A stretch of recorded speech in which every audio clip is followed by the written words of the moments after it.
Hey, good evening, everybody. It's Friday night, and why not kick it off with a collab? DJ Thermal Detonator. My goodness. Good evening. Thanks for coming on this one. This is going to be a banger. Yeah. Well, thank you for having me on. It's been a while. Yeah, it And has been. Your channel continues to grow, and which is surprising because I remember having a conversation with Richard Cox not too long ago again about 9/11 coming back to the forefront because of the recent allegations of conspiracies and investigations from the Epstein files, and 9/11 was back in the fold again. And in this one, um, here we have the former welterweight top 10 ranked fighter Jake Shields on his podcast, Fight Back Podcast. He and about last month, he interviewed none other than our friend Austin, who we've known for 10 years. Oh my God, 10 years. I can't believe 10 years. Richard Gage. Here he is, and allegedly, Nelson. I think I told you this, right?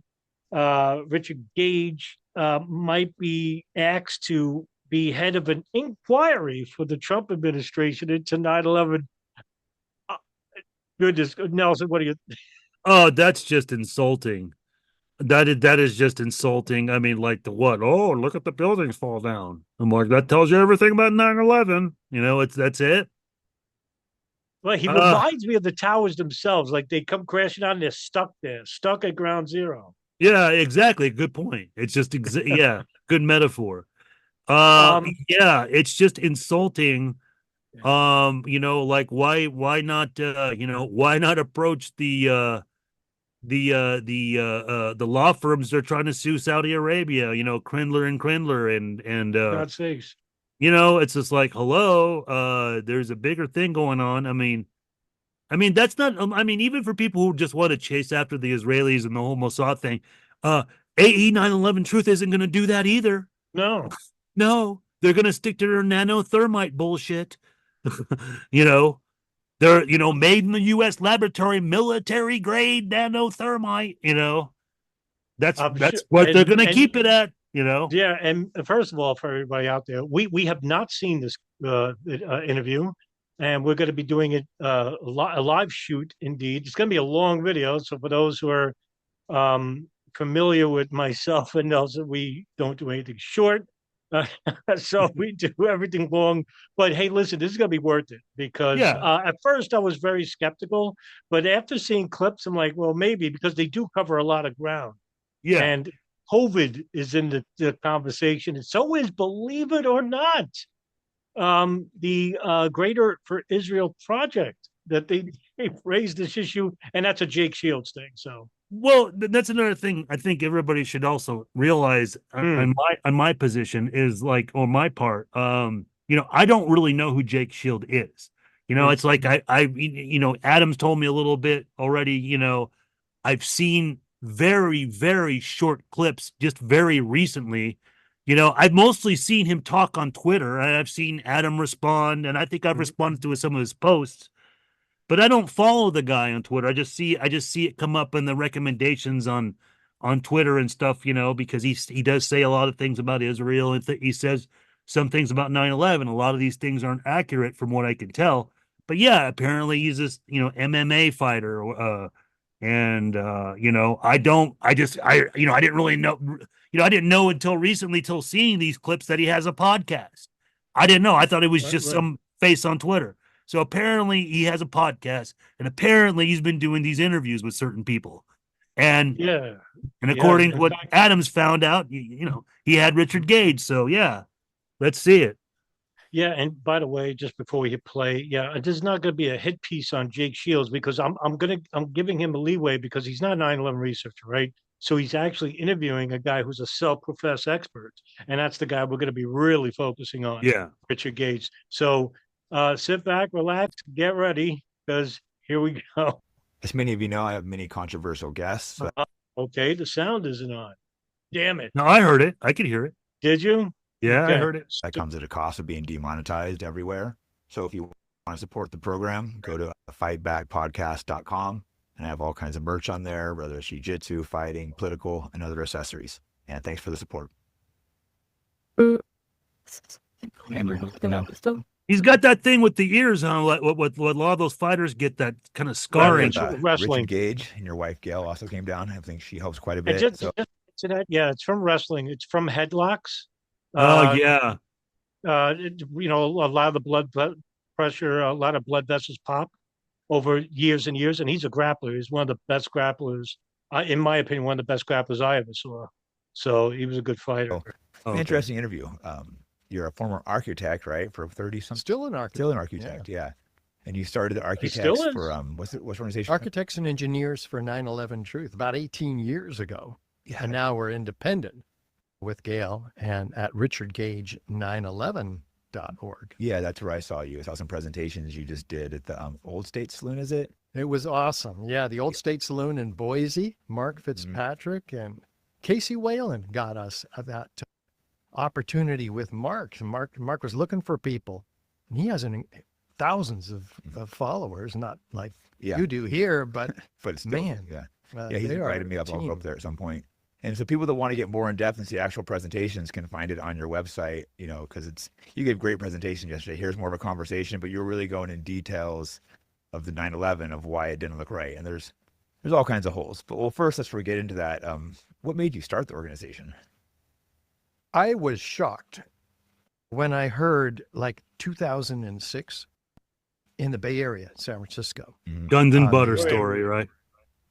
Bonnie Faulkner's Guns and Butter program. David Really? Ray Griffin was being interviewed. It's And, always a routine man, with these I was people. not ready for that. He started Yeah. talking about, I'd never heard any other alternative about how the buildings came down. And he was talking about a third building that came down like a skyscraper. I couldn't even believe it. And then he was talking about molten iron and witnesses of explosions and the first responders. We'll talk about all that today, but man, this hit me sideways. I had to pull my van over in the high school, but because I couldn't drive and listen to this at the same time because it was rocking my world. Either this guy is nuts, or he's scamming us, or if he's right and he's an older gentleman, he didn't seem like he had an accident. Right? I was absolutely bewildered by what he was saying here. Because if it was true, then that would mean would have been lied to on a colossal scale, like all the media, the biggest government possible. Yeah, this is huge. So I had to find out if what he was saying was true, and so I started researching. And in fact, he was going to be speaking at the Grand Lake Theater the next night, and I went. Oh wow! They were sold out, 600 people. I couldn't even get in. I had to go home and watch on live stream. Wow. Which they had at the time. So I'm like listening to this guy from home and seeing, the third tower come down in exact. What was your reaction when you saw that collapse? I was watching last night. I watched that collapse like 15 times. And I'm not an architect, but it's just exactly identical to when they do the controlled demolition. I was watching over and over and then watching controlled demolition. I'm like, this is just identical. Oh, totally. And after witnesses heard explosions, it comes down. It's crazier. At free fall. Nobody heard acceleration explosions into its on own Building 7. footprint in under 7 seconds. So I'm looking at this and go, why didn't I hear about this? Well, it turns out the American Institute of Architects, which I'm like one of 90,000 members, didn't issue one bulletin on this, the third worst structural failure in modern history after the Twin Towers. Yeah, they're all connected. This is my organization. I still belong to them because I shouldn't. I should just stop. Yeah, how did they feel about you? Do they treat you like a pariah? We took this evidence to a dozen conferences of the architects, sponsored by American Institute of Architects. And we have a evidence booth. We have a screen. We show the building coming down, and they walk by and they go, "Oh, controlled demolition." All of them. Wow. I said, Without "Oh, even well, knowing do what you it know is. when this happened?" No? Well, this happened on 9/11. What are you talking about? They say. So that's not a twin tower. One of the twin towers. No, this is the third tower that came down on 9, not You hit. know, stop right there just for a second. It's funny because I just thought of something.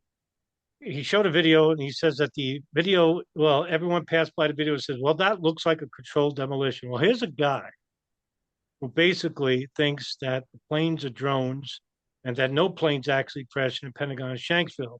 Well, when you say to him or to people who follow him, you say, well, they were planes. Well, he says, well, it looks like a plane, but it's not.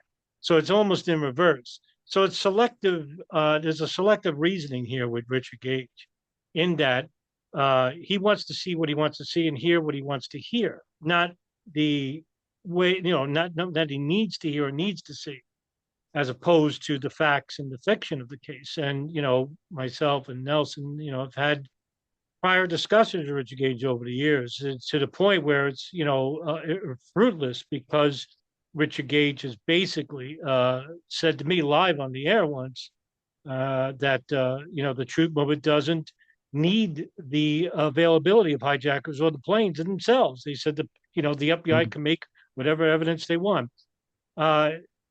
Nelson, he's had a history of doing this regarding selective reasoning and selective bias regarding evidence wise.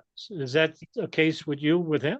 Yeah, that totally is. And I doubt that that Jake is going to get any questioning about that area, and it's just going to always focus on the ground zero and the Twin Towers. But but it's kind of like what you said. He chooses things to fit his own narrative. But listen to like what he said. He called Building 7 the third tower. It's not a tower.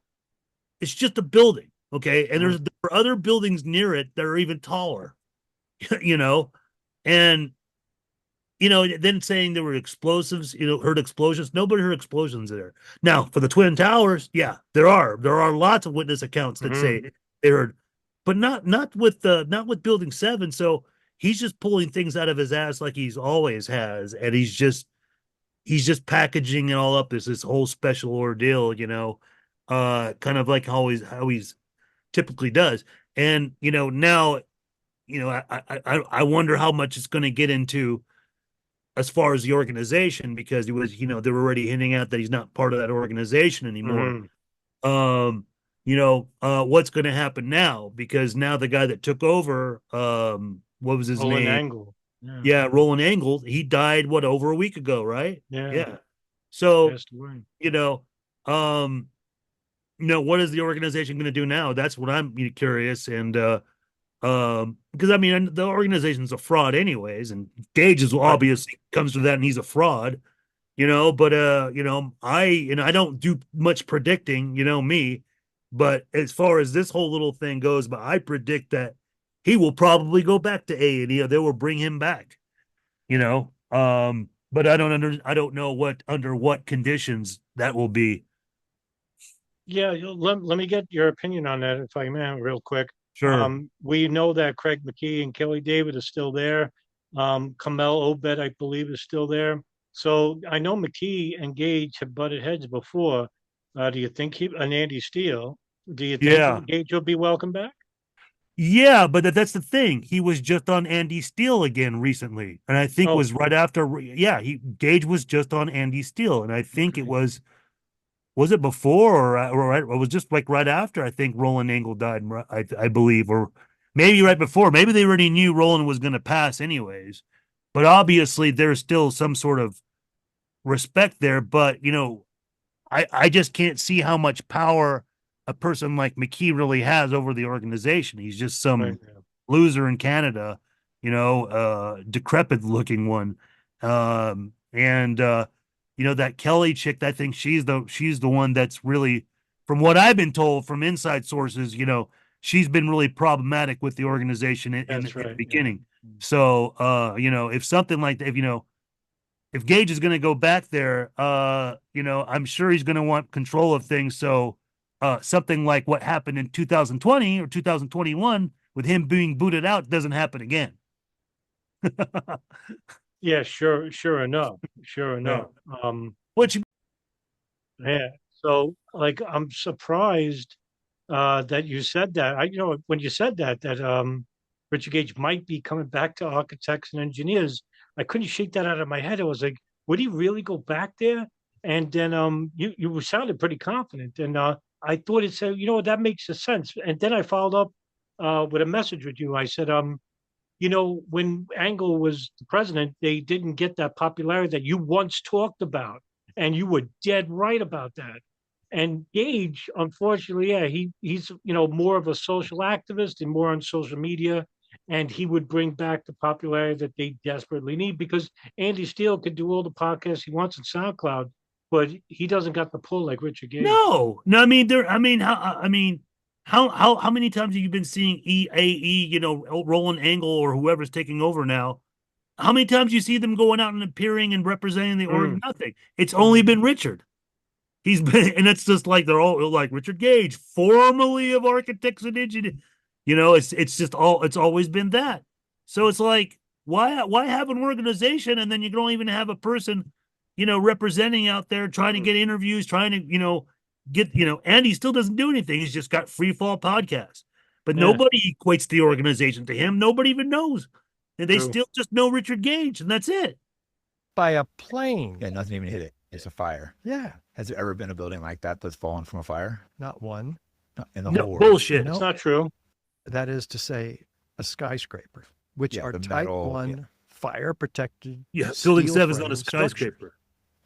So and there's Yes, it has afterwards. thousands of them, hundreds that have been on fire. Well, let's say The many Pascal dozens. building in Iran, the ones in huge. South America. Yeah, Engulfing the buildings.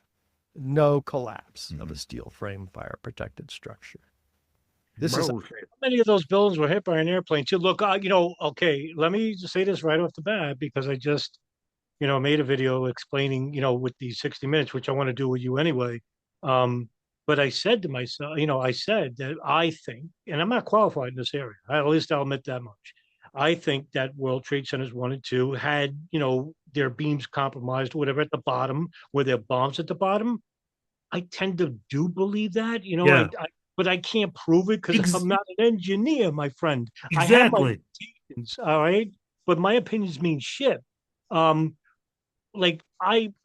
similarly agree with Gage in that, the towers 1 and 2. 7, not so much, I don't think. But one and two. Well, me, I flat out say it. I don't think Building 7 was a controlled demolition. I've been saying that really? now for the last couple of years. Yes. By the way, what's your position on 1 and 2? 1 and 2, I'm in the same situation. I think there may have been some in some central columns, up above and some upper floors, but not on every fucking floor. Possibly, maybe 20 floors between each other. Maybe, but it's the same situation. I can't prove it. I can't prove it. I'm more confident with the lower floors, just like what you're pointing out, because there's a lot more things to look at. We could actually capture things from, when the firemen entered the lobby or, from the numerous witness accounts and all of that, but that's about it. I don't deny that the collapses started from the impacts over the planes hit, but what kind of operation was it? I mean, for myself, just because there were explosives doesn't automatically render, or default it that it has to be a government conspiracy. That's been my big point. But with these guys, with all with all the scientific, their junk science and all their other, fraudulent stuff like nanothermite. Oh, certainly a government conspiracy, CIA, Black Ops, blah, blah, blah, blah, blah, blah, blah. Just repeating the same nonsense Alex Jones worldview narrative. Yeah, I don't get it. And at least we admit that we have limitations in this area. I wish I knew a little bit more. I do blame myself for not knowing, but I didn't really care because if you do say, all right, say there were bombs, say there were, explosive thermite, who put it there? And since you haven't been naming a name or anything alluring to it, get past it. I'm not telling you, I'm not going to be like certain people. I'm not going to name names. Well, when certain prominent, you're very familiar with them. One prominent truther, right, who's an activist, once told me that 9/11, it's not so important who the hijackers were. It's not. Imagine saying any part of 9/11 isn't important.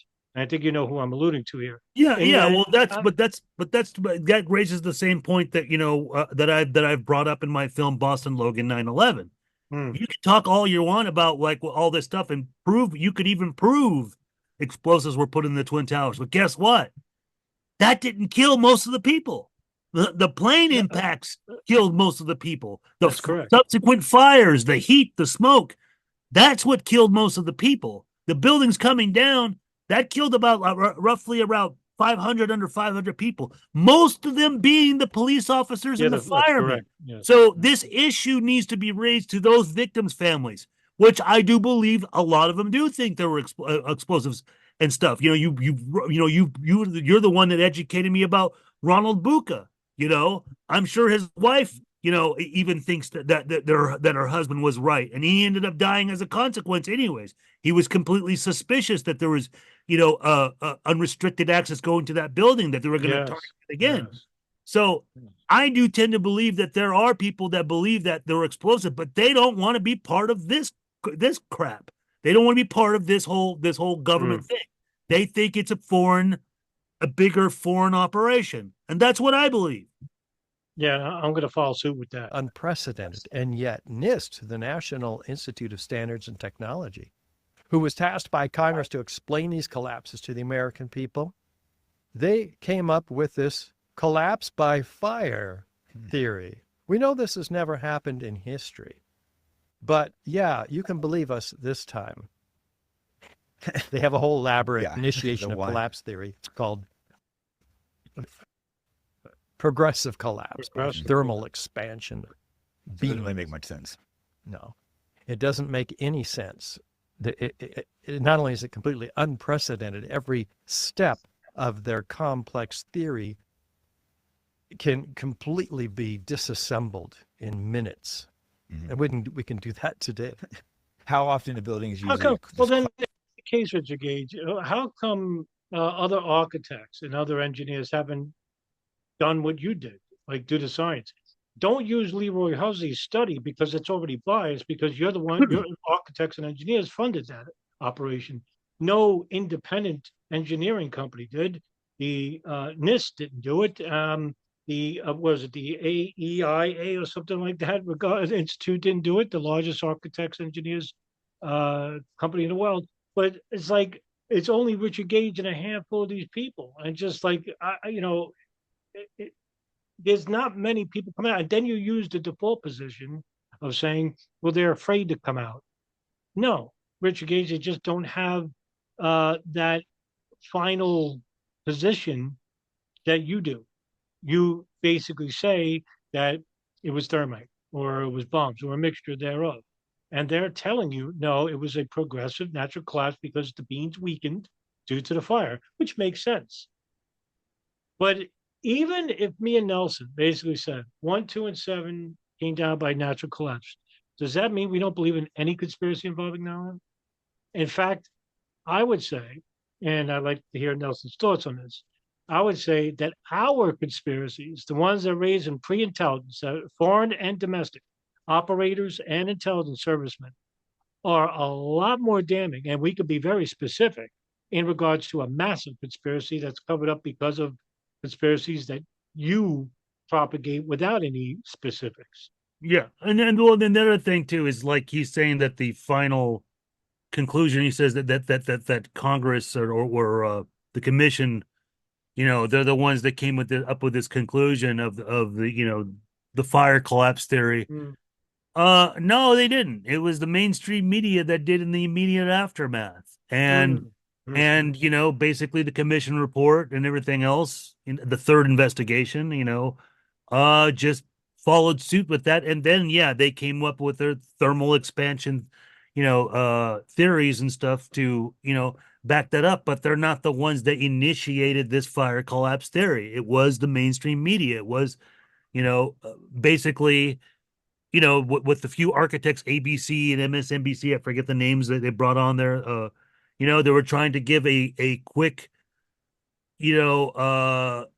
resolve to, so, and, from what I believe is because they did not want the public immediately afterwards to think that, there's still more of them out there. Mm, and good that's, point. and that's what, they did that. We know they covered up all the additional hijackings.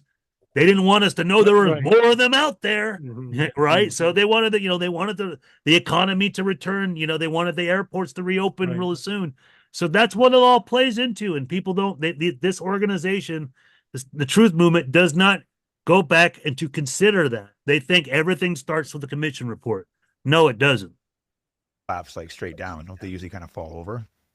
If a building is damaged on one side, it will fall over. That's intuitive, right? Just like a tree when Yeah. you chop it down.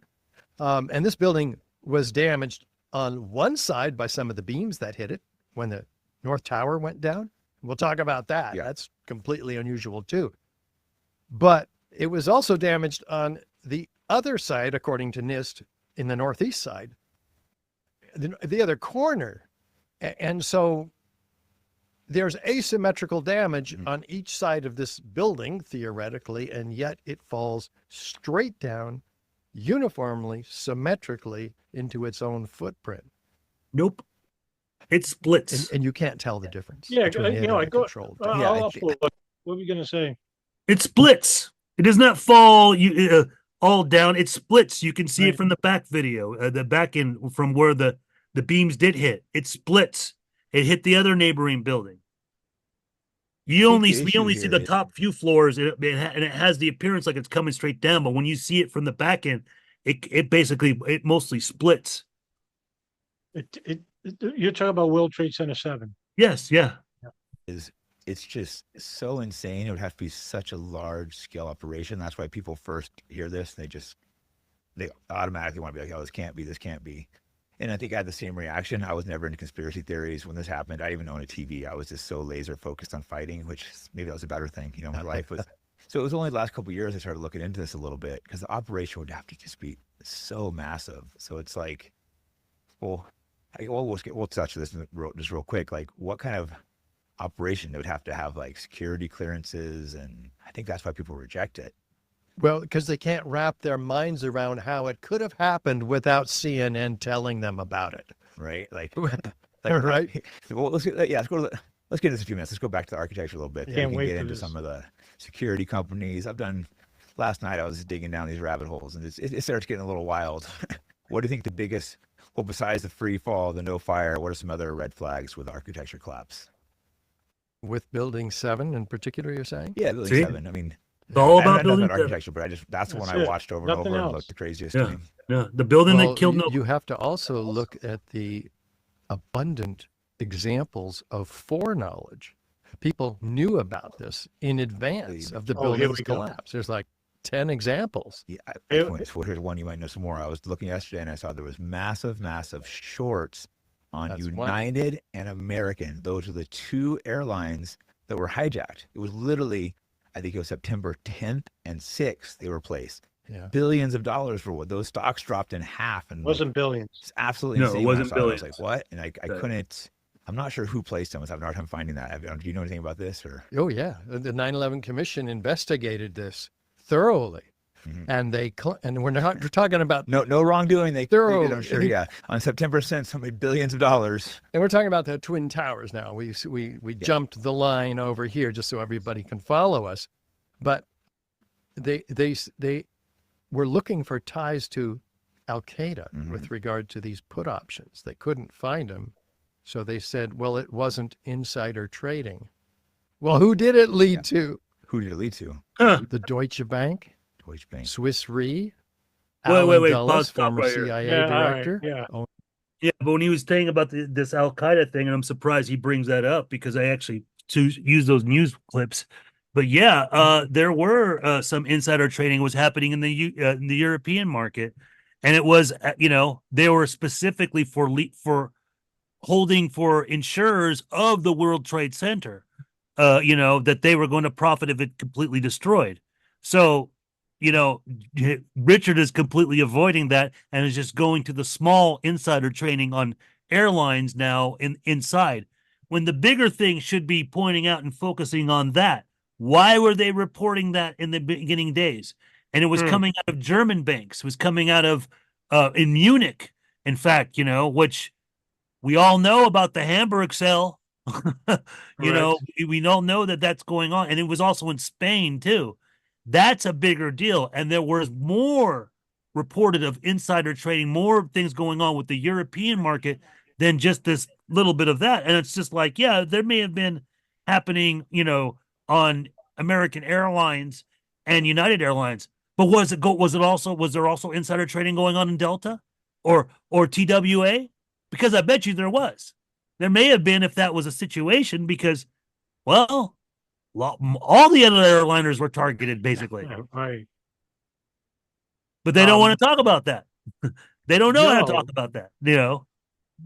right. And you know what, Nelson? I've read one document not too long ago by Alan Coachman from the University of Illinois, and the journal is from the Journal of Business.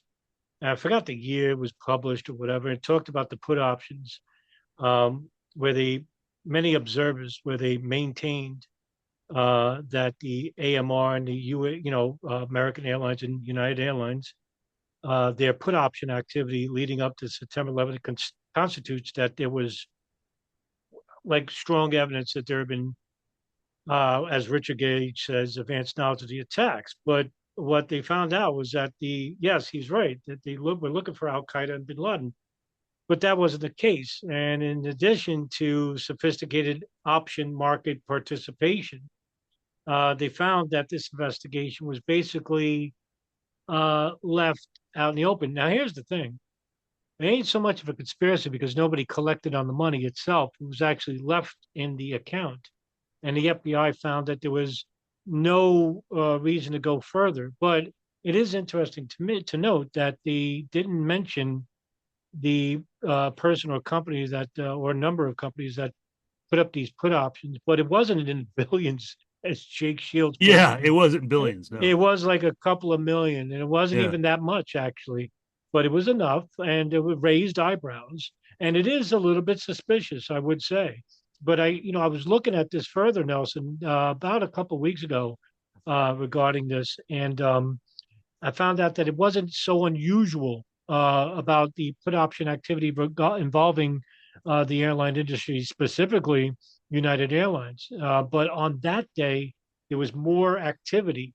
On September 10th, September 9th and 10th, there was more activity than there was in the previous weeks. Again, um, I stand in the middle. Like I can't make a judgment either way, like because the investigation just ended and there was no like other available evidence to show that there was foreknowledge of the attacks. And I think Gage right here has rushed to judgment, and it's something that he does all the time. It's like he Yep. rushes to judgment, and it just makes it harder for us, because we have to play the defense. Oh, you're one of those truthers. You're one of those, and right away you're like, no, we do, that we believe in hijacked planes and hijackers. But well, do you think there was a conspiracy? Well, yes. I mean, it's almost like it's foreign to them. Now, you ever come across that, Nelson? Yeah. Yeah, I have. Like people, they think they say to you, "Oh, you believe in hijacked planes? Well, then what do you believe in terms of conspiracy?"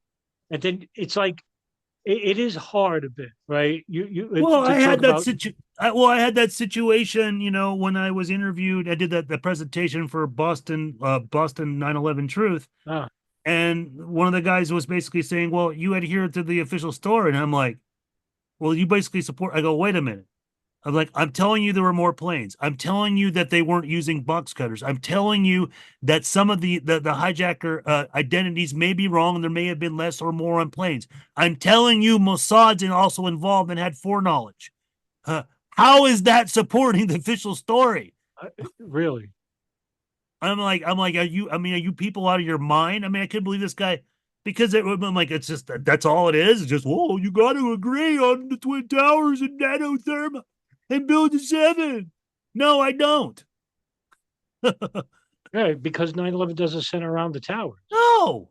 Well, and to them, it's amazing to me, Nelson, after all these years, here we are, 24 years past the Yeah. events itself, and they're still stuck at ground zero. I It's know like, you gotta have a short attention span like us.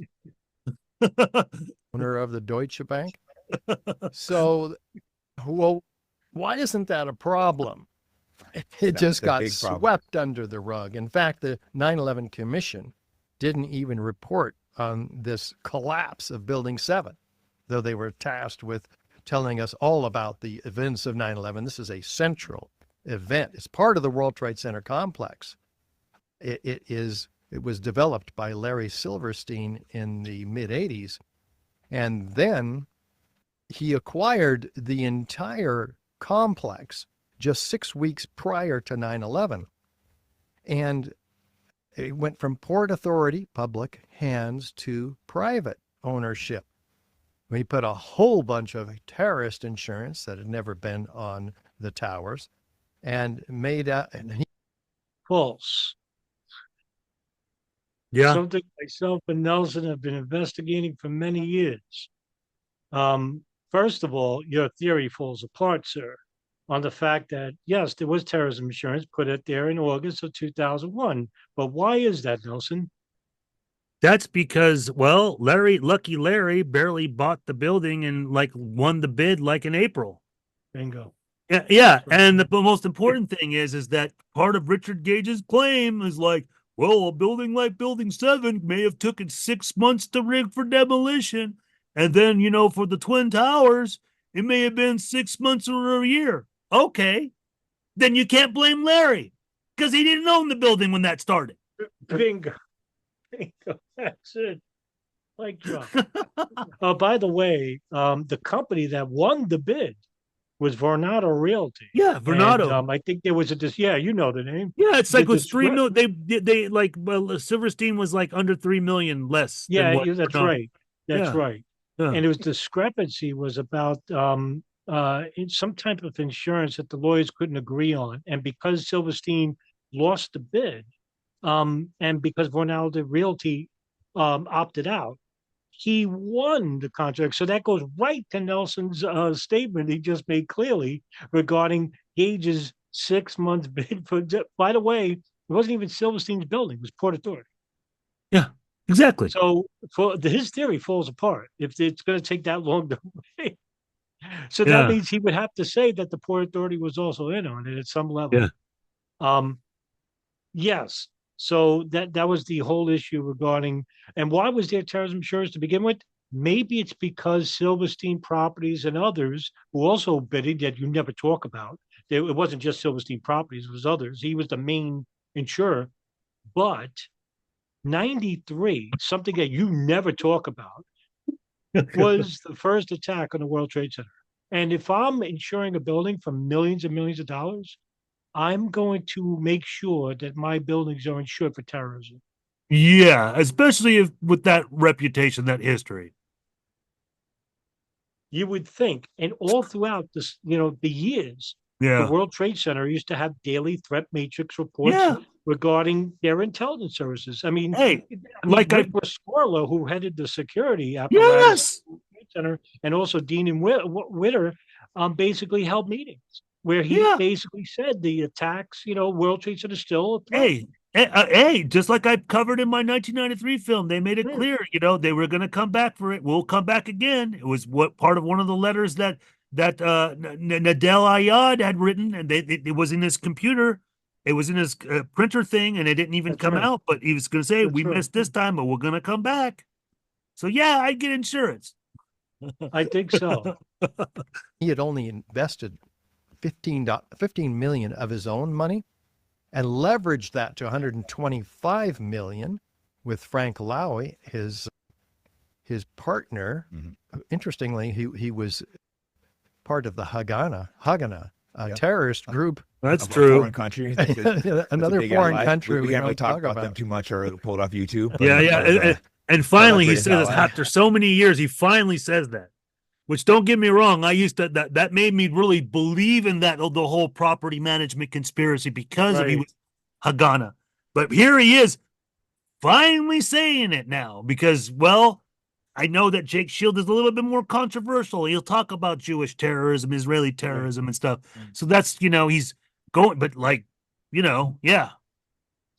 is a coincidence. It is.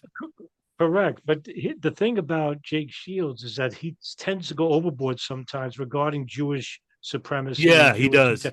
And look, me and Nelson for years have been very critical of the Israeli government. Okay. We're not defending them by saying that Jake Shields goes overboard, but this is what hurts reputable researchers and investigators into looking at crime, actual crimes. Now, I'm not going to blame Israel for everything. I'm sorry. I'm not one of those people, and neither is Nelson. And it doesn't help us when Jake Shields basically posts inflammatory things about Israelis and Jews, because he does talk about 9/11 from time to time, and it just lumps right in. And this is not a hit on Jake Shields. I just think that he's I think he's following the wrong people, Yeah, and that's the problem. yeah, that is. I think both of these people are involved with that country. Okay. And then he leveraged that to $3.2 billion to purchase, and he wasn't even the lowest bidder. So this is another no bid contract. No if one you wanted this will. building, correct, either, right? It wasn't a building. No one really even wanted to buy the buildings at the time. Oh, they were white course. elephants. They were only half occupied. They were full of asbestos, Not true. which is No, it's not. the No, Half occupied my Well, ass. Well, they weren't, because I actually looked into this, and this is when historycommons.org was still up. All right. It's no longer, active anymore, unfortunately. You can get it through the Wayback Machine. But I learned much from Paul Thompson, who I consider the best 9/11 researcher outside of people like Nelson and Kyle Hentz and Kevin Fenter. But that's why I learned about the asbestos, because he talked about it on historycommons.org, that the middle floors of the World Trade Center, both North and South Tower, were not asbestos filled. It was only on the tops and certain floors on the bottom. I didn't know this. And I don't know if you were familiar with that either, but I do remember him talking about that issue. Yeah, And one thing about historycommons.org is that, because it was an invaluable fucking site, is because everything that he like most of the information stated, actually came with like 2-3 references with links and news where he got the information. yeah, So, it was one of the best websites. I learned a lot. I picked up a lot of oh things my, from the website. But yes, I did know about that. Not not all the floors had asbestos, because right, right. those laws went into place when they were building the towers, so they had to stop. Yep. But the sheer lie coming out of Gage here is saying that the buildings were half of them were occupied. No, they were all occupied. All the offices were. Right. All the floors were. That's a flat out lie, trying to make it sound like it was a white elephant. I Like mean, this my could be, fucking, my yeah, God, Nelson, you actually could Wikipedia the towers, the old towers 1 and 2, and it shows you all the companies that are working on each floor. yeah, Every yeah. floor. It's absurd. It's just him trying to package it like this is a controlled demolition. They saved it for a fake terrorist attack.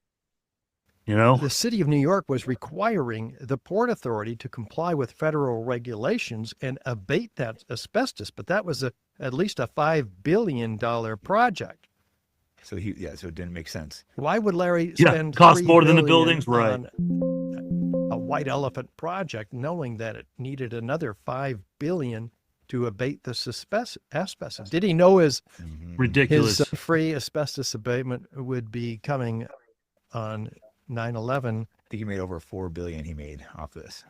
There's a speech I saw where I'm saying, "Oh, the good luck he had," and he work there every morning, and he just happened to skip. Good luck He had- there too. he had Yes. good luck where he had to go to a dermatology appointment or something. Mm-hmm. His wife made him go to a dermatology appointment. This happened with several key figures who regularly visited or were tenants of Regularly, and he only owned it for a few occupying months. almost There's no every day. routine yet. Yes. All right. Okay. I find it suspicious he wasn't there that day, where he's there every day? Yeah. Is it a charge against him? No. And unless you have evidence to suggest that Netanyahu called him personally, who he knew personally, I'm not going to charge him. This is a witch hunt. Do I think he's a suspicious character? Absolutely. But that doesn't mean that he's guilty of anything. And by the way, he actually originally tried to get separate insurance payouts for both towers, but because Yeah. it was one attack, he only got paid 3.4 million or something. Like, he wanted 12, and he didn't even get there. And by the way, he didn't make a dime Okay, I wrote an article about this a long time ago. He lost money, and all the money that he won on the insurance went for the rebuild. In fact, he didn't have enough to pay his employees near the end, and they actually sued him.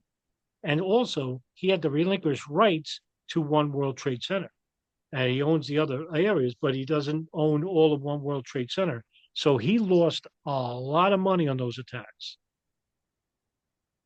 And Their offices in this building. Yeah. Set of buildings. So the owner made billions of dollars, and he had a business partner was tied into terrorism in a foreign country. Interesting. You said Dulles made billions. I don't know much about him, but isn't he tied in with the Bushes? Inevitably. And there's another George tie Bush that I was the stumbled head across. of the CIA Oh, boy. following Allen Dulles. The Bushes are Zionists. I just discovered this last night. I feel like I They should still have known run this, that. but I discovered another Bush tie with one of the security companies. Yes, Only security. thing- Oh, and wow, loose Stratosec change had talking points. The security contract for the Twin Towers and also the airports that were associated with the flights that theoretically left those Theoretically. airports and theoretically allegedly flew. They had to appear at the same airports too that they left. Oh, It's my fascinating. God. So we certainly want an investigation. This is Bush's Hold brother on. and his Let me cousin. just stop this right here. Could help What he's himself. talking about, is Argenbright security, right? And Yes. and he's talking about Marvin Bush, and being the it was called, I forget what's the leaseholders company, and that's the one that Marvin Bush Securicom. No, is it Securicom? Is Yeah, that for the Twin Towers or is that for the airports? No, that was for I'm sorry, Stratosec. No, it's World Trade Stratosec Center. and Securicom. Correct. I Because think it's Stratosec was in the World Trade Center, right? Which one? Securicom was World Trade Center. Stratosec was the airports, right? No, Stratosec was renamed to Securicom. Okay. Well, there was the other holding company for Argenbright, which is what Marvin Bush, right? Correct. Okay. Well, there's a big problem with trying to say, that putting a Bush link into it as a beneficiary. Argenbright folded because of the attacks. They lost money. They were basically completely put out of business. And the same with the lease holdings, that Marvin Bush was under. So there's if they were involved, they didn't benefit. Bush, by the way, Marvin Bush left the board, chairman of the board in July of 2000. So well before the attacks even happened. Yeah. Also, too, just interestingly enough, as Nelson just pointed out, Frank Argenbright was technically the very first person to be blamed for the 9/11 attacks at some level. He actually got fired. Yeah. for Yeah. his That's why there's position. no more Argenbright. I mean, they Right. completely removed all the airports. And Yeah, it was private primarily for Dulles, although we were contracted in Boston Logan, but so were other ones. But the main one they had over was really Dulles. Yeah. Right. And by the way, Nelson, this would lead into your expertise, and you did a huge a number of films regarding the lapses of security at the airliners. Something that nobody talks about. Nobody talks about. And here they are. They're at the precipice of an actual conspiracy. Do you think they're going to delve into it? No, of course not. He said basically, what did Richard Gage say? Theoretical hijacking. Theoretically, No, let's just bring up all that, but it was still a hoax. I love this guy. Yes, Marvin Bush and Wirt Walker the I can't third. believe I've never heard that. I thought that just should be like I think that's kind of relevant. Well, and they weren't investigated. There was no interview of the security company at the World Trade Center. Imagine that. And these are people that basically can handle what goes in and out. So if you were to be sneaking stuff in the middle of the night and stuff, that's who you would need. Well, and we're going to talk about the kind of stuff that they would have had to have snuck in there. Yeah, and I think that's why it sounds just so crazy. It would have to be such a large-scale operation. People would need to be controlling the security. It would probably be maybe a couple-year project. It would be a massive thing. So you start having to connect dots, and it's so insane you don't want to do it almost. It's easier just to be like, oh, it must have been, some terrorist. But either way, it was a terrorist attack, and it was a conspiracy. So it's just, who was it? We don't know. Wait a minute. How terrorist attack if you don't believe in hijackers and hijacked planes? Where's the terrorists? That'll be my argument for Official conspiracy theory says 19 fundamentalist hijackers hijacked these planes and rammed them into the Twin Towers. And we have in the 9/11 truth movement All 19, a Richard? consensus, if you will. There's certainly some people disagree, but that these particular hijackers weren't even capable of flying these planes. Certainly at the says? Pentagon, we have Hani Hanjour, Well, he admitted that there were some who who failed disagreed. Cessna flying school, as did some of the hijackers who were alleged to have flown the planes that were alleged to have hit the towers. And there were Alleged. planes that hit the towers. Yeah, and you're part of the alleged truth movement Oh, because you by the way, allegedly tell the truth. I've heard that one before. That's actually. By the way, Richard, you're wrong. One of Honjour's flight instructors was Jean something. I forgot his name just now. Who basically said that Honjour was a very novice pilot. But by the way, Richard, they weren't training to be pilots. They were trained just to take off. That's it, and steer the plane, which you don't have to be an expert in. And not only that, Hani Hanjour had the most experience. Yes, Yeah, it was a he had terrible pilot. he had five trainers. They only talk about one. Yeah, that's it. The one guy who gave a bad score. And not only that, the guy I was talking about, Jean something, he basically said that he was asked it was from your channel, by the way, the news report, where he basically was asked, could Hanjour basically pilot this plane into the Pentagon? He goes, with his experience, lack thereof, yes, he still could have. So that ends the debate right there. And by the way, why is it that everybody can believe pilots for 9/11 and truth, but when it comes to the American Airlines, when it comes to United Airlines, when it comes to the AIA, the largest international airline union in the country, all agree that the planes were hijacked and crashed into the Pentagon, the World Trade Center in Shanksville?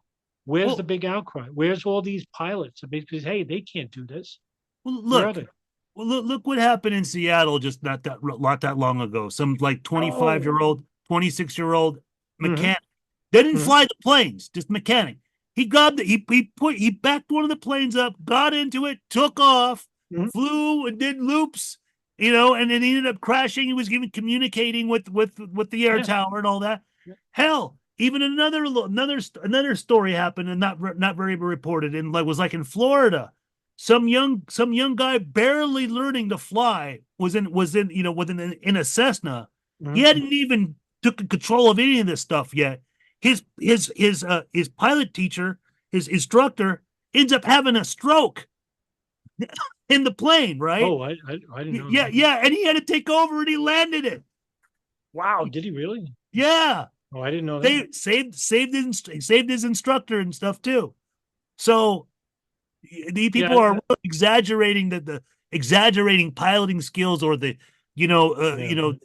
worst case scenario of like, if they were in that, if they had to like land it themselves, there's a possibility, a layman or somebody who doesn't have much skills or just could possibly land it. Right. Yeah. Now, here's the thing: is that I don't have evidence for this, but something that makes reasonable sense is that could there have been some type of remote guidance for these planes to ensure that they crashed into the World Trade Center and Pentagon? Yes, I wouldn't say that's an irrational theory. It's something that I can't prove, and I'm not an aeronautical engineer, but it's something that would make me say, that's a reasonable theory. But I wouldn't say with definitiveness that that's exactly the case. But at least you ensure the pilots, if they ever get a second wind and say, I'm not going through with this. But that could have been the case. But then Nelson brought up a very good point to me. I never thought of it before. And it was a couple of years ago, Nelson, that you mentioned the Pentagon, where the plane actually was about to fly over the Pentagon.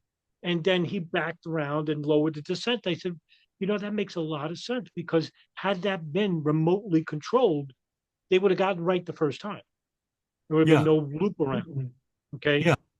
And also another thing that Nelson showed me many years ago too was United Airlines Flight 175, which almost crashed into not one, not two, but three planes. And I didn't know that. And it's true. He showed me the news interviews of the other pilots that were basically trying to move out. I didn't know any of that. Yeah, TWA3. Yeah. Yeah.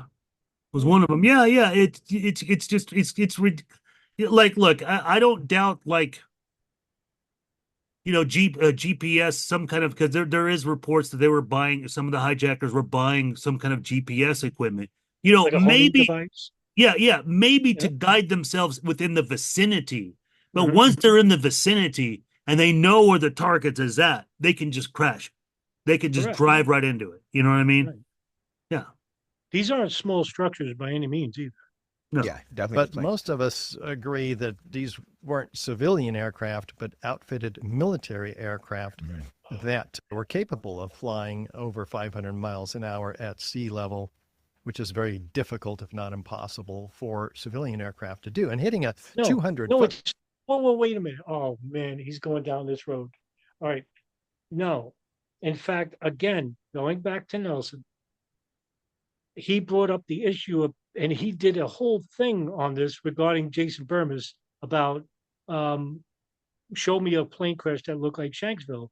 And Nelson did a video called PSA 1771. I've heard about it, but I wasn't familiar with it. This plane, I didn't know until Nelson showed me, this plane was not just going over 500 miles an hour. It's going over 700 miles an hour and broke the sound barrier. Yes, these planes can exceed their max velocity loads. It's not recommended because you are flying a passenger plane with people in it, but you can go over the speed limit like a car. Are you recommended to go 170 miles an hour in a car? No, but you can. So this whole issue of these planes can't overcompensate for their Mach speed is ridiculous, because when you go to Boeing and American Airlines, the PDF technical specs, you can actually see that these planes go over 600 something miles an hour. So it's not impossible for these planes to break over 500 miles an hour, because they weren't going 500 miles all the way. They were going at that speed when they're nearing the target. Yeah, once they know they're coming in. Exactly. And and that's the whole thing. They're meant to be able to handle those high speeds, but it's not recommended like that. And because if they hit a bird or something like that, it could actually really fuck up the but that's if they're going that fast, but that usually doesn't happen. So wide target at 500 miles an hour is a task that most pilots who have tried in simulators failed. Really? So then the question is, were the hijackers on the planes at all? Well, there's no evidence actually to suggest. Well, they found their passports. Oh, right. Oh my God. Oh, I don't know about that those security videos from Dulles Airport. Oh my God. They don't got timestamps on it. If only they knew about the additional videos again because of you. They only watched 6 on 77. You'll see that there's passengers of Flight 77 right next to the hijackers as they're being screened. It was the very first film I ever saw of you, and what drew me to you, no less. And it was the woman 6 on 77. Marie Ray Sauper. It was actually because you don't see the timestamp, right? And they don't show the timestamp because they took it off so that this way it's a security video. So they want to see people's faces when they come closer to the camera. Well, the technicality is to get the time code. You play it through the program. The program will show you the time code. Right. But they don't on the output. No, they don't do it. And then they don't have any for Boston Logan and Newark Airport. Right. But that lends to the theories that me and Adam agree that maybe some of them hijackers weren't actually on board. But doesn't mean that there were no hijackers on board. Exactly. The situation with Flight 93 and Ziad Jarrah. We don't need to repeat that. And what I've covered an extent with Boston Logan Airport. Yeah. There's very good reason that Mohammed Atta may have boarded disguised as a passenger, as disguised as a pilot, and may have gone into a jump seat, which I even forgot to mention this because one of the last interviews I did with you, I forgot to, we brought this kind of up. And I didn't realize it. I should have covered it in my film, but you know how they found a bag of Mohammed Atta left over, That's correct. right? Well, if he's going to go on and sneak on as a pilot, he doesn't need his passenger bag. Right. So that's why it was left there.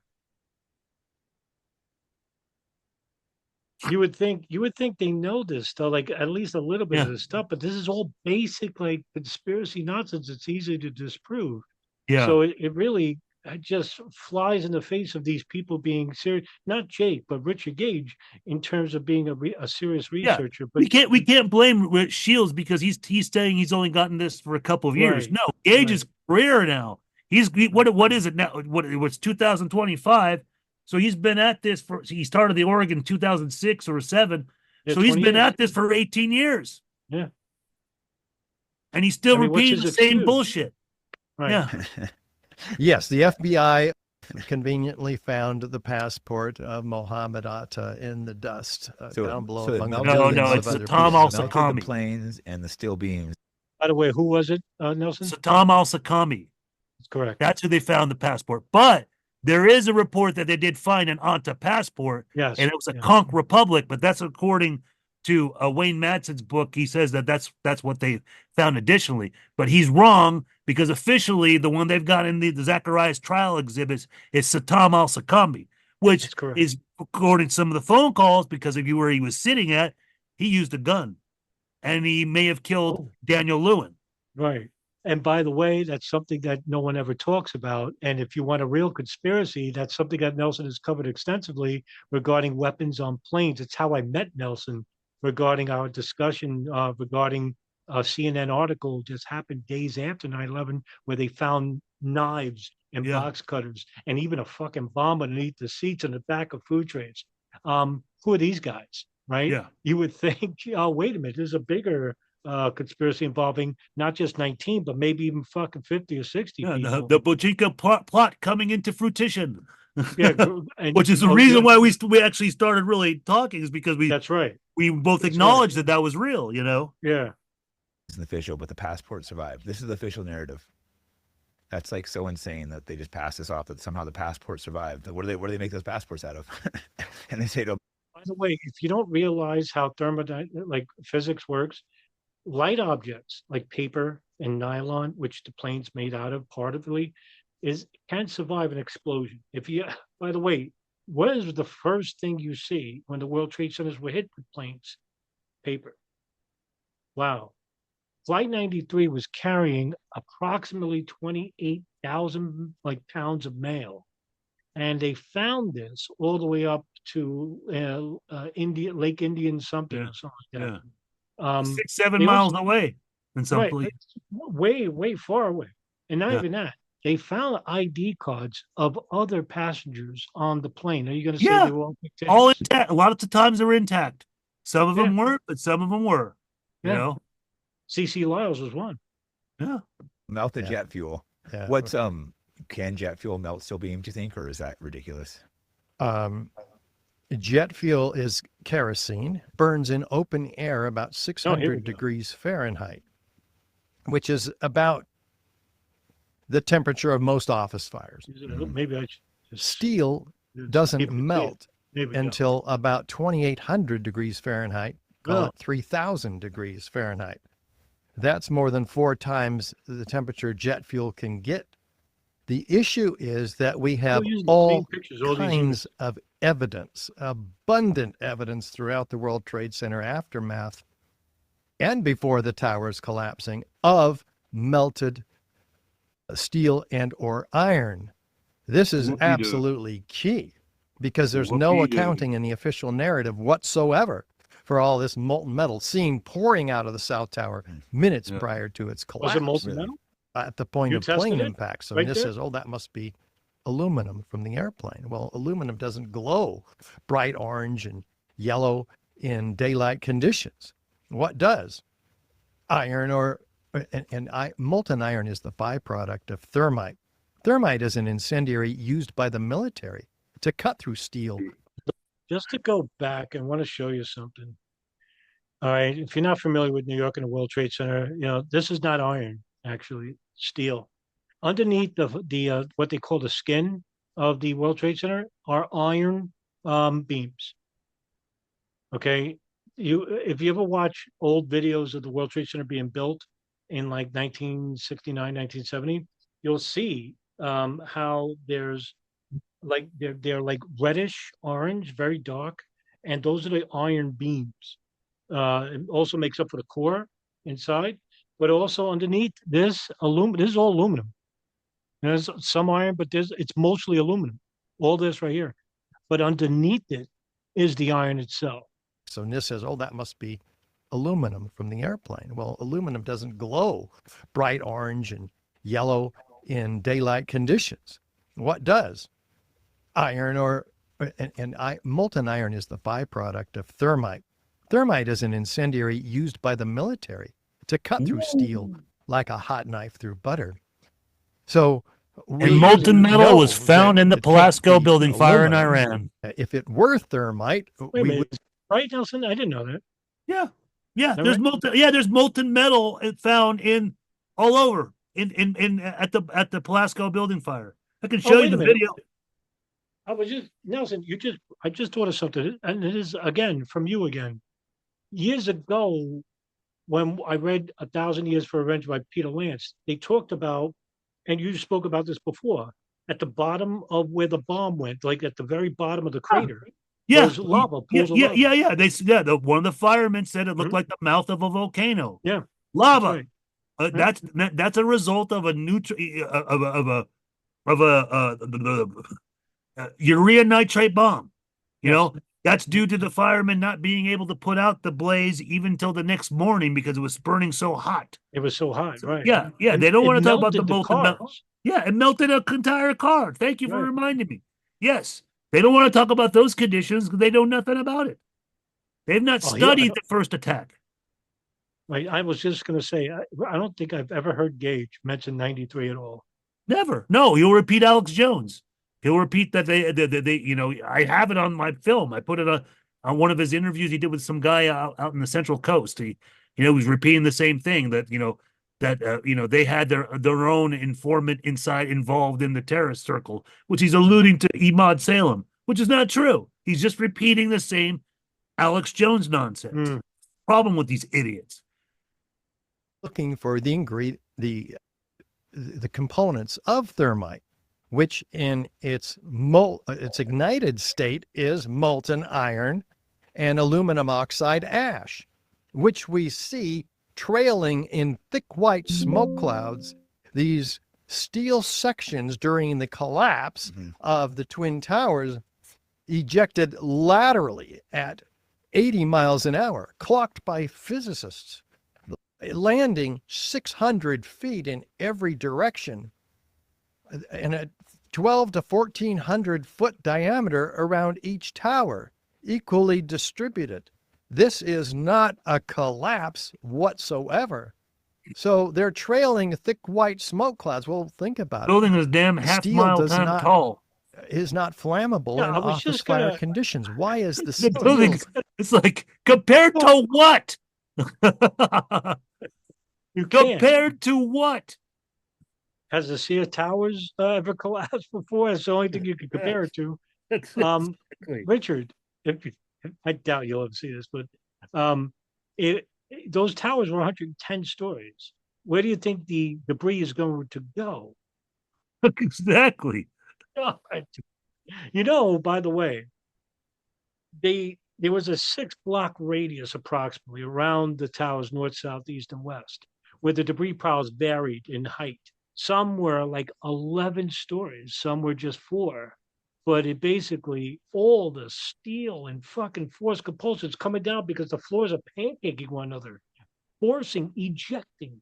I mean, basic physics. Even I could get it. I'm a damn near imbecile when it comes to physics. But it's like you could see it like ejecting. Now, look, I'm not saying that there weren't bombs and there weren't, whatever. I'm just giving you the basic, facts of how, the debris could have just ejected out onto adjacent buildings. And the structural steel ejected so far, trailing these thick white smoke clouds. The only explanation is that the ends of them were set with shaped cutter charges for which there's patented devices Something I could get before with. 9/11 of thermite being used in them. Did they ever check the wreckage for like bomb explosive residue and stuff, or no? Oh, NIST says they didn't find any evidence for explosive residue. And later, we asked them in a FOIA, sort of a FOIA request, a frequent, Sort of. a request for correction, they call it, which you can do with agencies that commit fraud like this. And they said, well, we didn't To actually you. look. He didn't look. They say, we didn't find any. Did They you didn't look? Look. No. NIST did not Well, quote. well, did wait, not wait. look This is for one of the residue many of explosive. one of the many dishonest things that he says. Yeah, that's true. NIST didn't test for it, and that is an important deal. But were you really expecting them to go back to ground kill, to fresh kills and dig out the stuff they buried over there? No, Correct. they didn't even have access to that stuff. That stuff was already gone. The commission report already started like what? Well over a year, after 9/11. I mean, well after the JIS report. So it's like, no, they didn't. And Right. it's like, let's say that there was residue. Well, being as massive as it was, who's to say they didn't come across? They just didn't come across. They wouldn't have been able to come across one of the beams that did have it. It would have been too immense. They would have been lucky, to swab a beam and see that it had residue. But there was no access to any of that stuff. They started that investigation way too late because obviously they were more concerned about cleaning it up. They got ground zero cleaned up by May, the following year. I think April or May, right?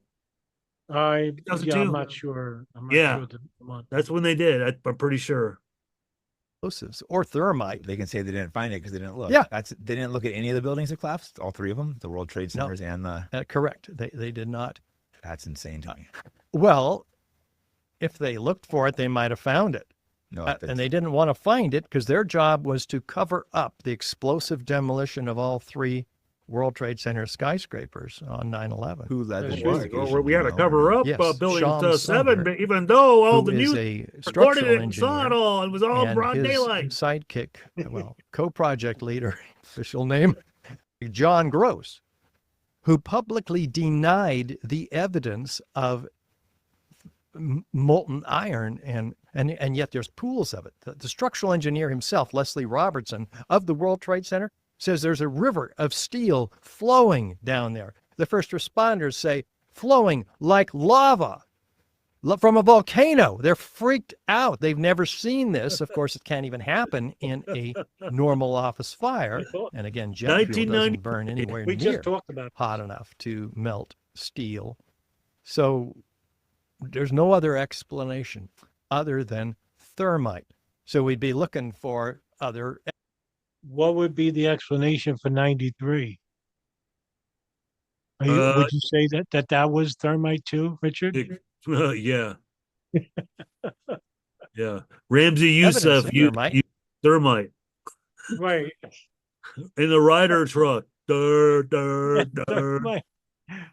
Yeah, barrels of thermite in the Barrel rock. of thermite in a rider And the- truck. U.S. Geological Survey themselves finds it I can't be too abundantly, billions of previously molten, meaning 3,000 He's been degrees, using these. God, I'm so iron, sick of these graphs. meaning the byproduct of thermite, microspheres, meaning that liquid molten iron was dispersed.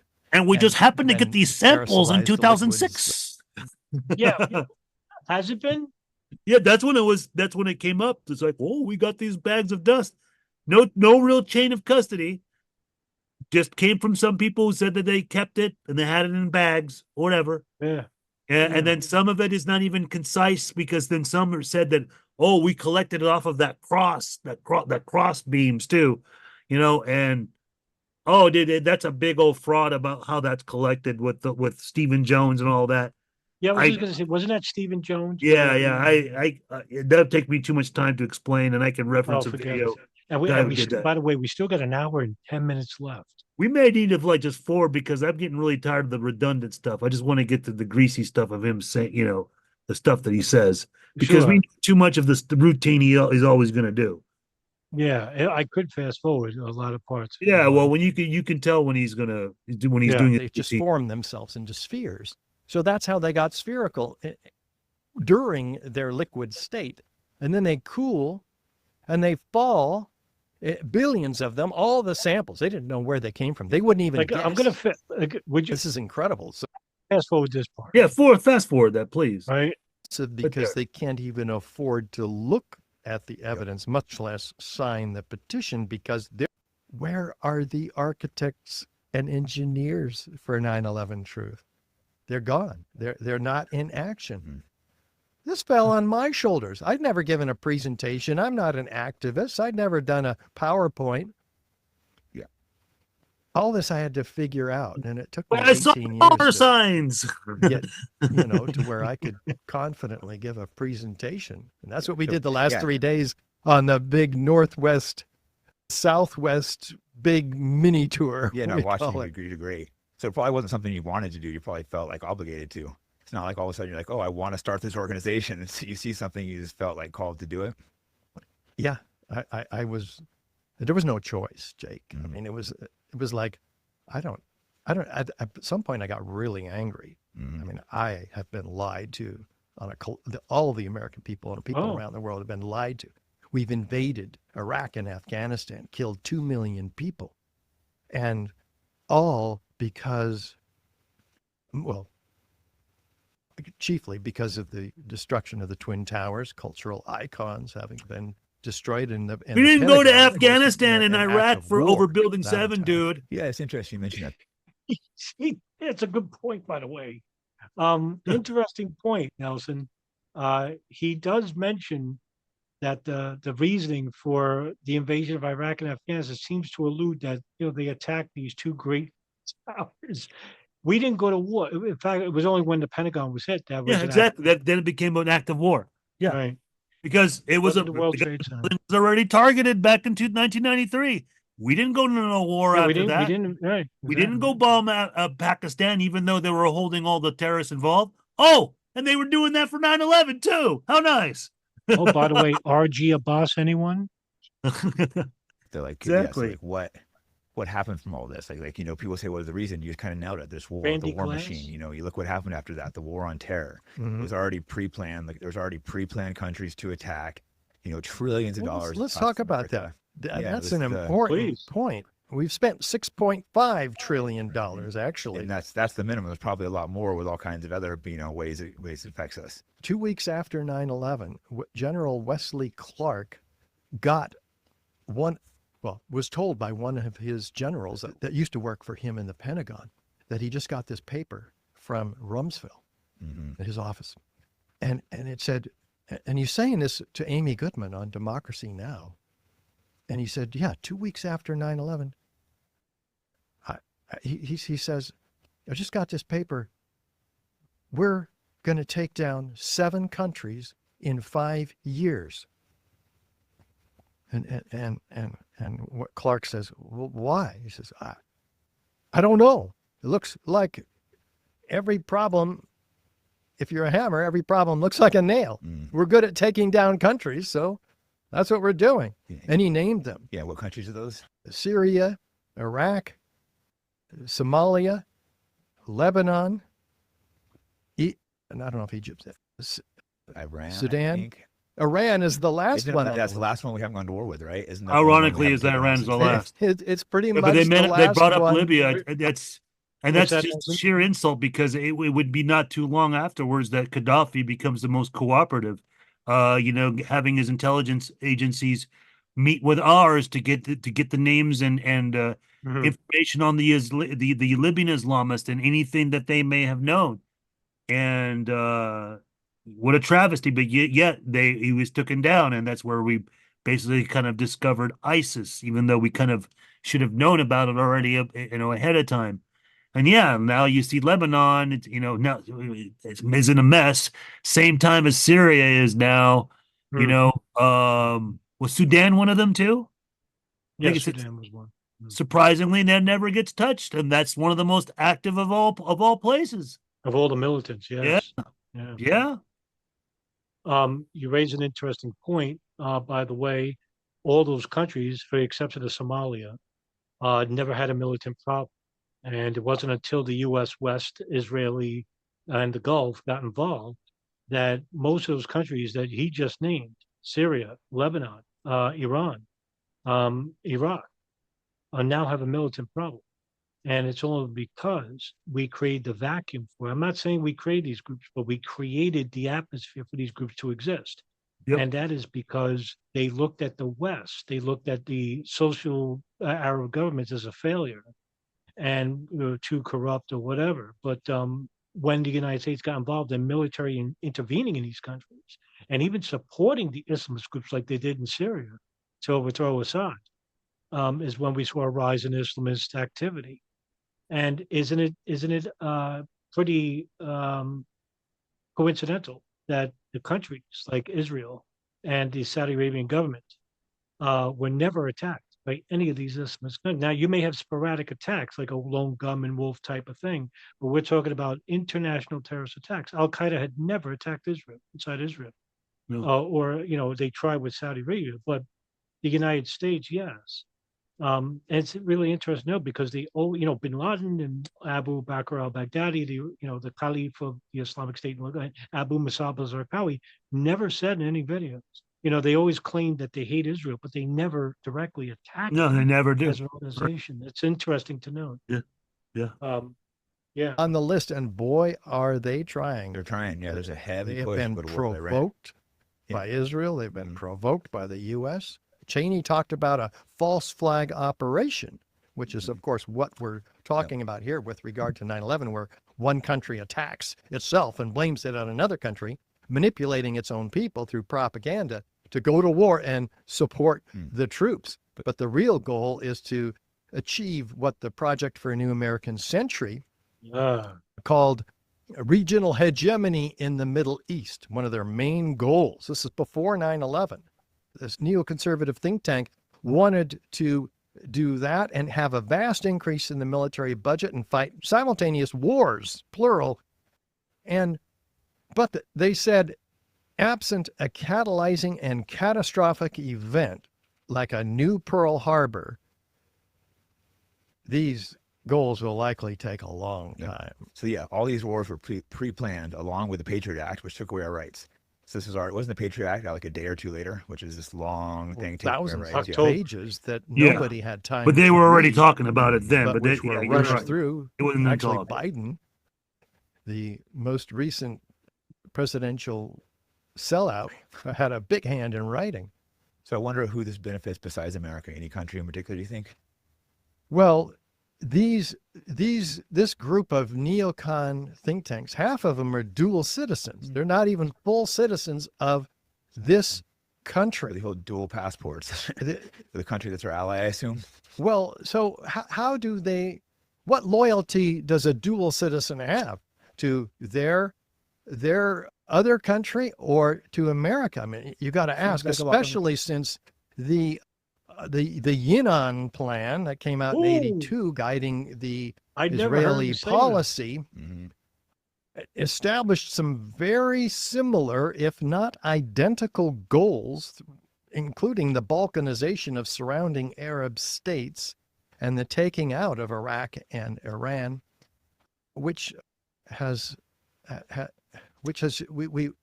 we are achieving that. So the question is, who's running American policy? By the way, where's I hate taking credit, but he might have been watching our videos because we do cover the Yinon plan and how it's similar to the Wolfowitz doctrine. And yeah, it is. It's actually it's included. Talk about this stuff. It's included in the Project for a New American Century.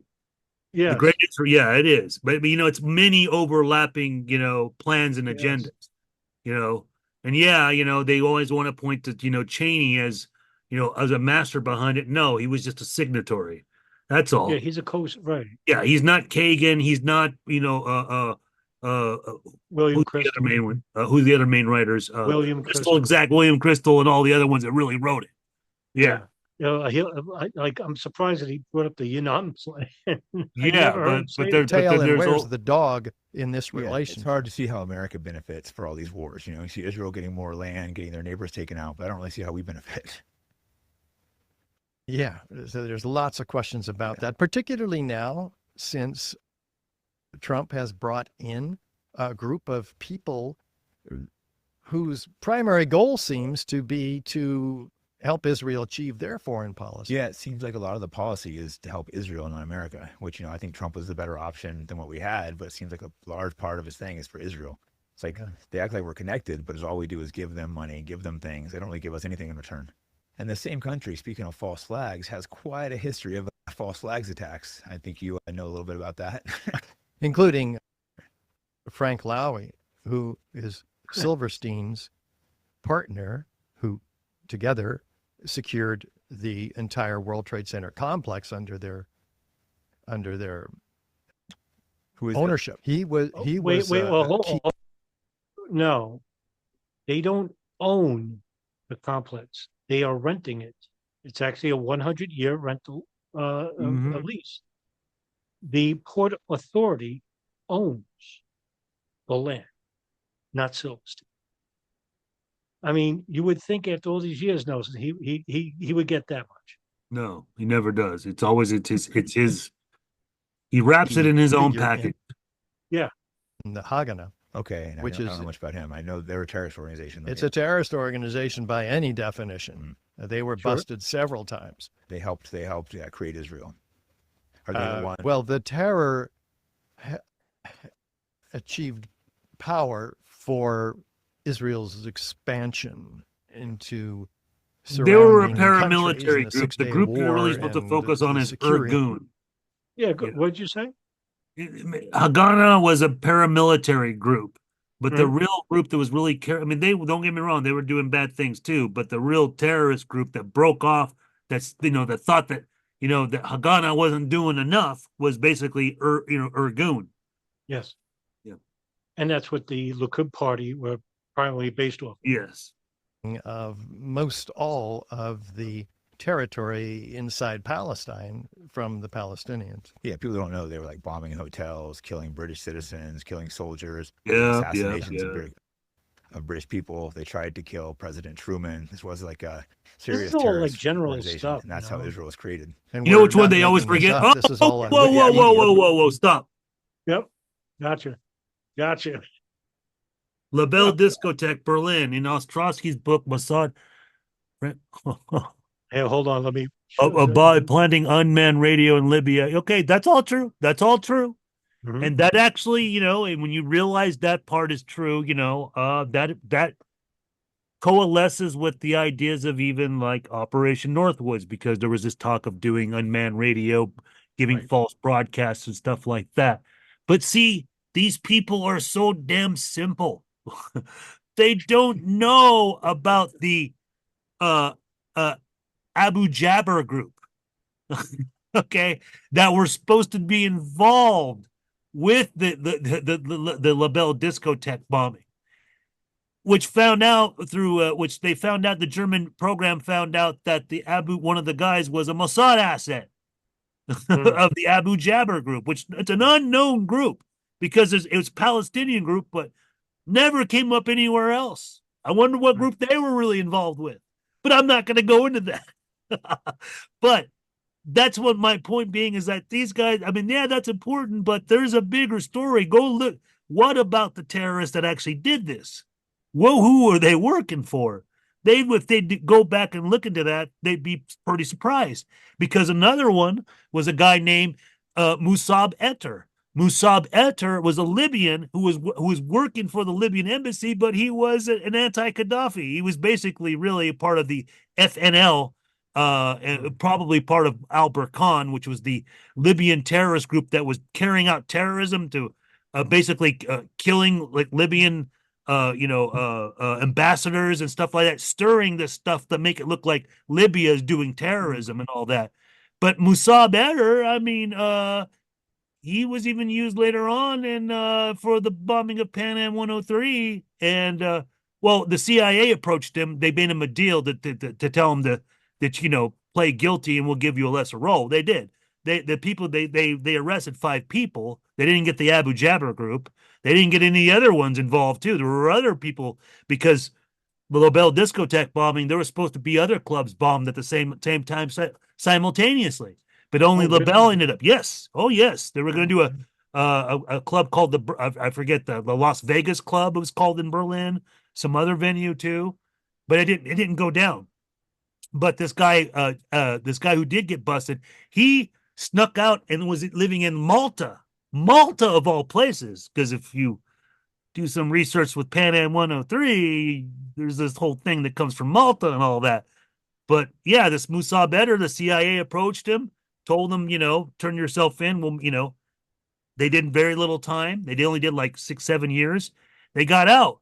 But Musab Eder, this guy that was in Malta, now they've been trying to use him currently now for the bombing of the Pan Am 103, trying to say that he knew of a person who was a bomb maker under the Libyan government that supposedly put the bomb on Pan Am 103, and now he's in jail in the United States. They went and got him a couple of years ago. It's African, yeah. And they're using a terrorist from another, yeah. And this guy was even shown. This guy Musab Eder was even shown on a PBS documentary, My Brother's Bomber, over Pan Am 103.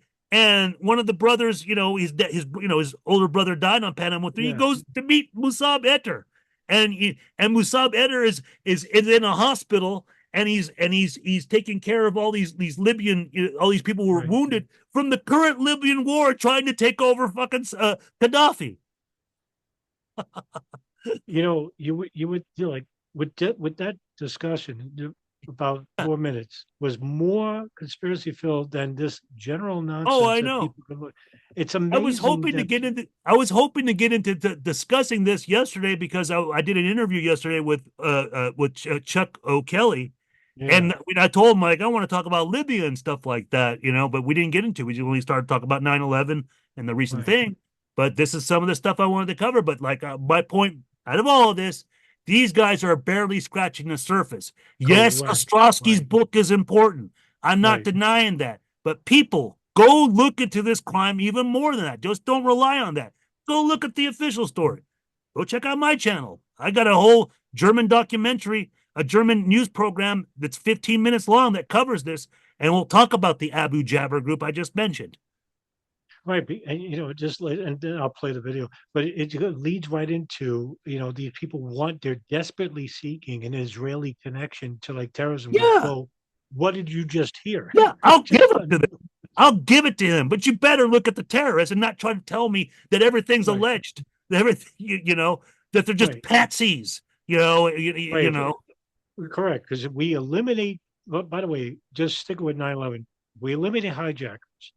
That means we don't have intelligence agencies following these people, assisting these people. Yeah. And you just eliminated any suspects involved with 9/11 whatsoever. Yeah. And there's definitely CIA involvement in this one. Right. Don't get me wrong. Oh, yeah. Oh, it goes back to Victor Canestraro and all that. Go ahead. We're talking about mainstream, along with a couple of false flags like the Levant flare, Levant affair. This is where Israel attacked American and British interests in Egypt and tried to blackmail it on I think it was the Muslim Brotherhood to get us to go to war with Egypt. And that's all good. Proven. That's all true. Oh, not just that's all true, but established historical. Okay, hold on. But talk about the technicality here. They used Arab Jews, in Egypt. Make that distinction. Don't just say it and then have no. There's a system. There's a way they did this. There's a method to it, and it's not very well known to the West. Most American people don't know Arab Jews exist. Talk about it. Right.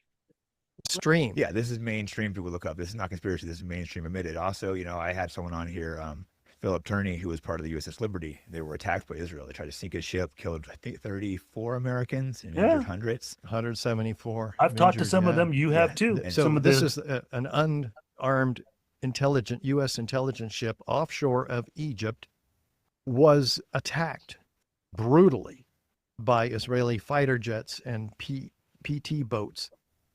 And they knew it was an American ship. It was flying the flag. They attacked the antennas first, but they got an SOS signal out. And when they did, General knowledge they were sent at this point. help from an aircraft carrier.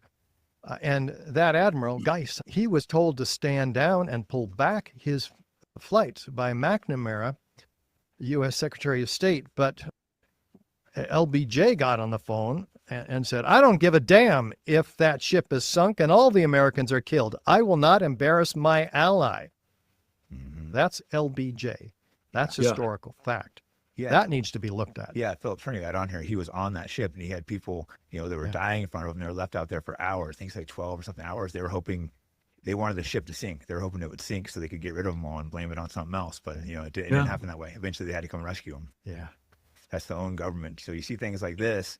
And obviously, it's can we stop it's a mix right of our here? government and another Yeah, I'm government going to that are stop it obviously right here. connected. Yeah. The one thing, Well, I'm glad he's bringing all this up. But the one thing that they always forget to mention is that when Israel skyjacked a Syrian airliner in 1954, they always don't ever talk about that. But there was what was the first actual hijacking, where the idea of threatening to destroy a plane. It was done with Israeli jet fighters, but they intercepted an Syrian plane and they forced it to come down, and they never bring that up either. And it was pretty much coordinated by Moshe Dayan. Yeah. By the way, the quote by LBJ, I just looked it up. It's alleged from a book that was just written not too long ago, and that's the source of the quote. Now, I'm not saying the quote didn't happen, but you think they would just be a little bit more careful about saying, well, the quote is alleged. Yeah. But And they're why saying it's only like now? And why only now? And after and we've heard a lot. I've talked to 3 of the survivors. I've had you come in at one time in a Zoom meeting several years ago with the gentleman remember you came in, you were in there for a short period of time. I don't But remember. one of them already passed away. But I've talked to and it's true. It's sad. It's completely sad, and he still needs to be talked about, and still needs to be, there needs to be further documents coming out about it still too. So Sure. But, I was saying before too, I said, look, all this stuff is basically general knowledge. It's not news. I mean, it's important to talk about. But I would say that because Richard Gage has been doing this for so long, you would think at this point he has new information. But he has doesn't none. have anything. No, all I- he's I- yeah. I mean, No, I mean, this is Jake, but this is Jake bringing this up now too. So it's like that's right. fine, But for him, it's new for him, right? But Yeah. it's not new for Gage. Gage should at least be talking about Operation Encore, the counter attack. For fuck, the Gerald Shea memorandum. I know. At least for fuck's sake, yeah. No. You look at the connection of AIPAC giving how many millions of dollars to our Congress. This is their largest donations in many. And by it, again, hardly 9/11's talked about so far. Hardly anything. Yeah. Cases, campaign donations. So who are they going to be beholden to? They're also the only lobby that doesn't register as a foreign agent. Something else a little weird. And Kennedy tried to expose that and force them to register as a foreign agent lobby, which they are by definition. But he ended up getting shot. He didn't last too long. Got shot right at that same time. More weird coincidences. Yeah. And that I guess is a good segue into the 5, as they're called, dancing Israelis. Here we go, So Nelson. we go deeper and deeper. Here we go. Right, wasn't trying to go quite here, but I guess you start putting into all these things how they connect. It's well, it's important that we understand that this is the conspiracy here is more extensive than we learn. Myself, for instance, in 2006, that these are just buildings that came down, and they're obviously explosive controlled demolitions. But why are there Israelis across the river in New Jersey celebrating very jubilantly during the attack of the towers, holding up? Oz, you're right. They are doing that, but they're not there at 5:20 p.m. to celebrate the coming down of Building 7. Right. They're Keep playing. detained, by the way, at that point. Yeah, they're actually detained by that. detained. They're already being pulled over on the side of Route Correct. 3. Yeah, keep Right. going, please. A Yeah. lighter in front and being photographed with the burning building behind him.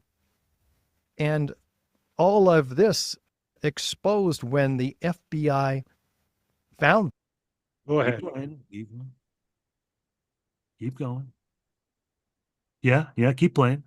Keep playing. Keep them Yeah, keep later playing. and arrested them and held them and questioned them for 75 days until Chertoff, the 71 Attorney General under Bush, let them go and fly back to Israel. And what did they say on the news? It wasn't Bush. Pause that. It wasn't Bush that made that decision to let them go. Right, That was done right. by no. If anything, he probably would have let them stay detained. It was pressure from the Israeli lobby and other unknown senators. You know, right? You know, right? Yeah. Wasn't, By the way, two they're pushing that unknown Bush senators. Zionist. You know what's that? I'm sorry. Go Right. ahead. Exactly. Just to add also, I just had a conversation with was it Ken Silva or somebody regarding who the mediator was regarding this, and it was what's his name? Alan Dershowitz. Alan Dershowitz Yeah. was actually as a mediator. Yeah. regarding It the was release. Dershowitz. Yeah. Yeah, Dershowitz. So here we go. He's talking about the team. In Israel. They were there to document the event. Well, wait a minute. Did you know the event was coming? It shows they at least knew it was. They Keep were going. involved or they knew. So why didn't they? I'm warn gonna us? catch Why him. didn't- Watch. Yeah.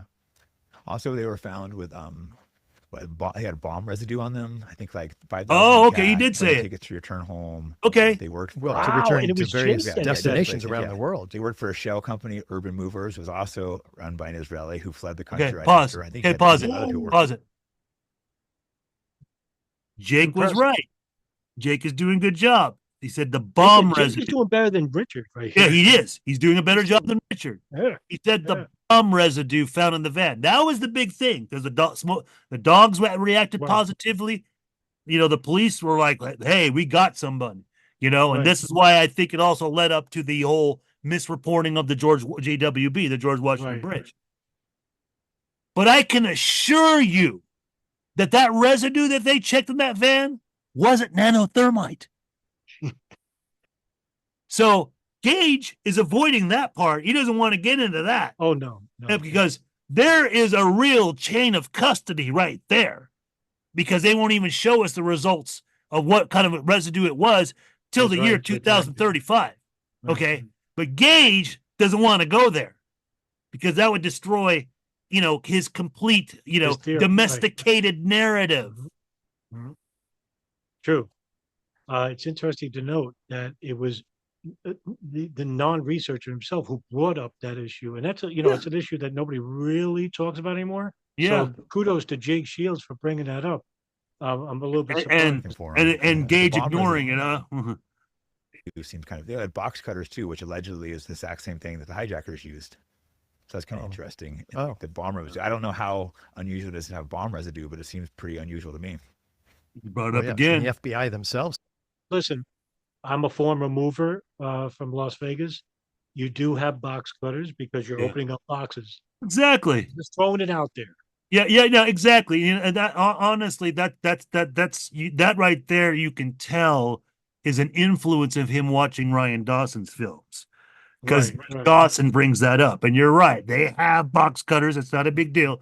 But the bottom line is, get to the root of the stupidity of the box cutter myth with 9/11. It only Bingo. comes from Barbara Olson and Ted Olson off Flight Right. 77, which originally was plastic type knives.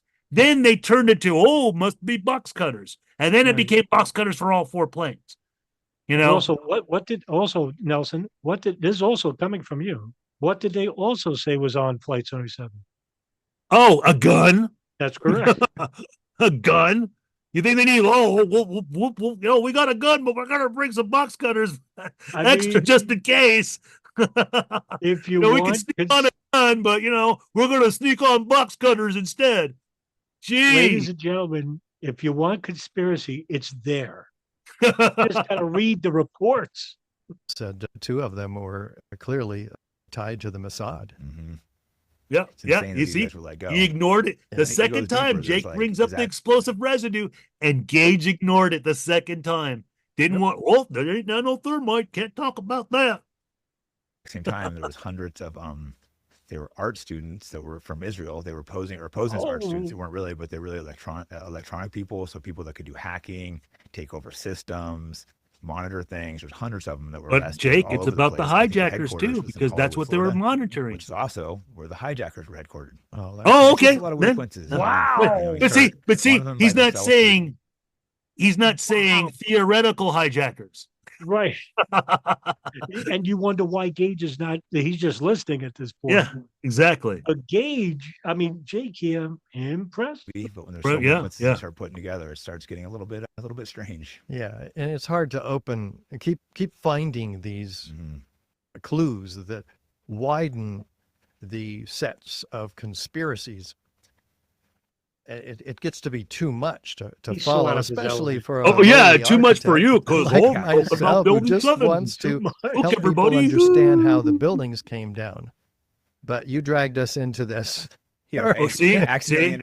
By the way, it just Jake Shields, if you ever watch this video, you have two people here who are willing to talk with you. Now, yes, I don't like the company you keep, but that's neither here nor there. But if you want to talk about 9/11 with actual conspiracies, Nelson's right there. I'm right here. I'm Adam Fitzgerald. We're always available. You're not I'm going to get much Nelson. out of this guy. Yeah. If at all. It up here. And I willingly came because I'm learning more and more as I go. Yeah, funny thing, I booked this interview having Yeah, no you idea know. what your views were, and then I watched a presentation last night, and I was like, "Oh, it looks like you came to the same conclusions as me." Yeah. So last night we talked about the parallels between 9/11 and Gaza, which are fascinating because it's the same playbook virtually that they use in that false flag operation. No, So if completely different, if completely our nothing viewers- alike at all. are wondering about that set of conspiracies, which I dragged myself into unwittingly, we have to at least acknowledge that there might be a problem there. And so we had 20 different Richard has parallels borne that we Nelson looked to at. tears, Yeah, and he's there's a actually massive crying in a shorting of the corner stock right market now. again. That was just one of them. They engineer the problem in the beginning. This invasion was surprise by Hamas, and they then manipulate the people with propaganda and lies about beheaded babies and Yep. rapes of women, none of which turned out to be true. Difference, Richard. You don't believe in hijackers. So by default, if you're going to compare, you don't believe in Hamas. Yeah, exactly. Arabs could Yeah. do no wrong. Most of They which still was say it deep. today. Right. Yeah, they still say the 40 beheaded babies and rapes all the Clean. time. Well, some of them say that, but it's actually been retracted by CNN, by even Netanyahu. So, Well, yeah, I know it's been proved false, but people still repeat it because they've heard it from the news. Like once Yeah, it's yeah. in their head, people constantly still repeat it because the news will retract it, but they don't make a big deal out of it. Yep. So once they say it, and they know this, they know they say these things, it gets proven false, but it doesn't matter because it's in people's heads still. yeah. So But- unless you actually go and look, you still believe it. But we showed that it was the Likud party themselves who set up Hamas, funded them with $1 billion IDF did. in cash payment.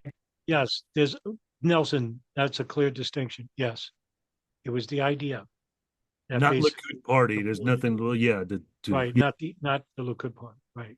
Not to It- say that they wouldn't do something like that, but Right. Right. Is this Netanyahu's party or the Yeah, Likud? yeah. Party? This is Netanyahu. This is the main party. He says, Netanyahu, whoever wants to support us has to agree with giving money to Hamas, 2006, to create this negative relationship between the Palestinian Authority in the West Bank and Hamas in Gaza, Oh, and work them against each other. This is what they do really good. Actually, the Mossad, their logo is by way of deception. oh, We Thou shalt do make war, I think. make war or do war. Yeah. Yeah, that's their official narrative. Yeah. Is that all this stuff we're saying? is yeah. like, But we're not but they speculating. missed the Everything we're whole saying is big very thing clear. about. You can look up, common sources, Wikipedia. It's pretty wild. The thing is, they have the West Bank. Some people don't know there's like Gaza Strip, which is, run by Hamas. And the West Bank, they try to negotiate with Israel. And what happens to them? They go and they take their land, they abuse them, they still kill them, they steal their homes. They keep just taking more and more land. So they're just suffocating it out. I mean, even like Jared Kushner, Trump's son-in-law, says he plans on building giant houses out in Gaza. You need to pause. On the beach. What's that? Because what he basically say about with the Palestinian Authority, that they're creating it to have this conflict going on, but that's the bottom line. It's like this guy does not know his history. I mean, and I'm talking about Gage. It's like that's the reason why Hamas was created. It was created as an opposition with would be the Palestinian Authority, which technically it's really the PLO, because that's what this is. And they're just leaving that. I mean, they're just not getting into that because they're not acknowledging that there was a peace plan being worked on at some time in the early 90s with Arafat. And they got close to doing this. But Israel, with its Shin Bet, killed its own prime minister, which they should be talking about too. They killed Yitzhak Rabin. And then all that basically fell through, and then throughout the rest of the 90s and 2000, and it just escalated in more, and Hamas was getting more popular because they were in opposition. So were some of the other secular Palestinian groups, and that's why they have to understand. That's why they need to think it just in terms, they're criticizing Trump, but why does Trump, and I'm sorry, I don't want to get into that, but why is Trump still communicating with the Palestinian Authority? Yeah. So if he didn't give a shit about the Palestinians at all, he wouldn't even speak to any side of the Palestinians, but he is. Mm-hmm. So they don't got their thing all correct. The only thing that's correct here is, they knew Hamas was going to attack them, and they let it happen. Yes, that's without a doubt. Yeah, and this is something they've done lots of times. Oh, sorry. Right, and that was Gage's point earlier about the comparison between 9/11 and the October 7th attacks, is that the intelligence services failed, and the attacks happened. Now, do I think there was foreknowledge about the attacks for 9/11? To an extent, it would be the foreign intelligence services. Yes. I wouldn't say the CIA, maybe, or the NSA, maybe. But in terms of Israel, I mean, come on. I mean, there was reports that many months prior, and this is Haaretz, okay? This is Israel's known newspaper, liberal as it is, but still, they interviewed the soldiers at the Jericho Wall, where they basically said to their superiors, "Hey, we see people digging tunnels underneath the building." Yeah. And their superiors basically said, "Ignore it." Yeah. Especially under a Joe Biden administration. Right. And all under under Sleepy Joe. On the 26th of December, January, excuse me. He just said that it's valuable property. We need to clean it up and move them out. We show how the official documents of Israel for decades have discussed moving the Gazan people out of Gaza. We talked in detail last night about the how they plan to do that too. Bomb the north, have them go south, and then they bomb the south after they're there. But now they're looking for international complicity in relocating the people out of Gaza altogether. And this is in a document, a 10-page document on their website of the Intelligence Ministry of Israel to do all this. But they say we might have problems with international legitimacy. Yes. No, they want this is the definition of genocide, by the way. They've Yeah. destroyed 80% of the housing. They've killed 50,000 people. It's a mostly fucking children. mess. It's not anti-Semitic to state these facts. Exactly. They call you anti-Semitic, and that's very deliberate. They want to be like, oh, you hate Jews, it's that. It's like, no, what I see is happening over there is evil. You know, I can't stay quiet and watch this. Like, I started seeing this. I wasn't really following any conspiracy theories, but I just started seeing how evil they were, just bombing and killing children day in, day out. And then you start going down these rabbit holes, and you think things just keep being connected to the same people. Yeah, but I got the problem with you is that I noticed that you follow accounts like Alex Jones and Illuminati bot and all these like really crackpot profiles, and you post their stories. Now I remember distinctively last year near the anniversary of 9/11, you posted a video which shows no plane hitting the World Trade Center, and you said, "Wow, that looks real." And I'm like, God damn it, it's shit like this, Jake, that actually upends Yeah.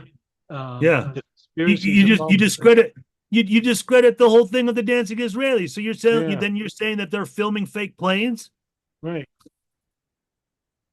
right? What are they filming? What are they celebrating? Yeah. What are they documenting? I don't And know. it's a very small percentage of the, it's not like the Jewish people. It's a very small organized Will I group, fast forward? powerful, the people like the You want to? Netanyahus, the people in charge, Or he's down below. the hippies, Israel controls. Excellent site. He's complaining about, well, what could that be? Well, have you ever tried cutting gypsum board? No. You got powder Oh boy, everywhere. this is boring So, again. stay relevant. I mean, Mhm. let's face it, 9/11 was 23 years ago.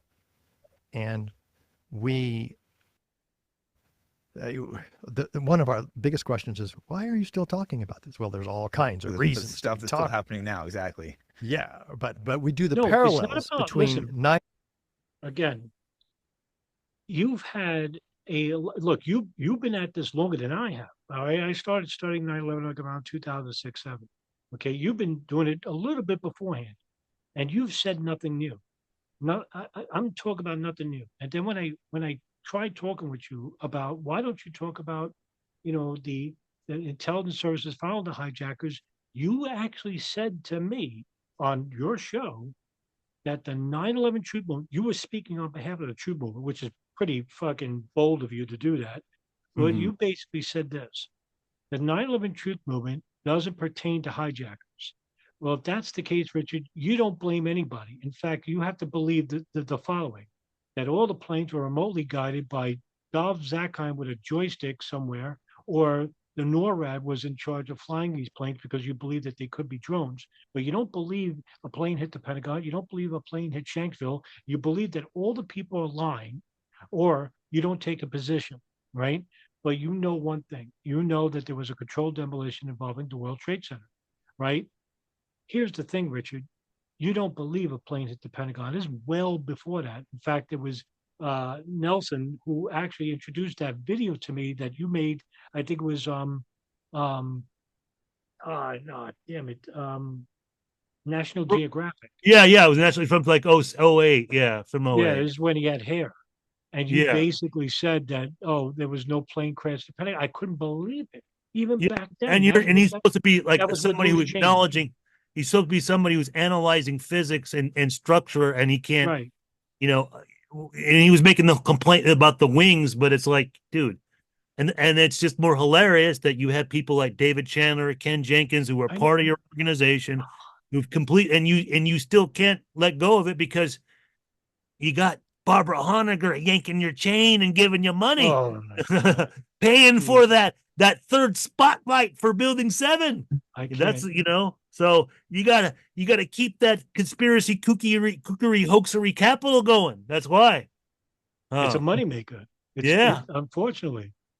9/11 and COVID, and we wake up the health freedom movement yeah. to Something you're not 9/11, and then they qualified can for. see- Was that?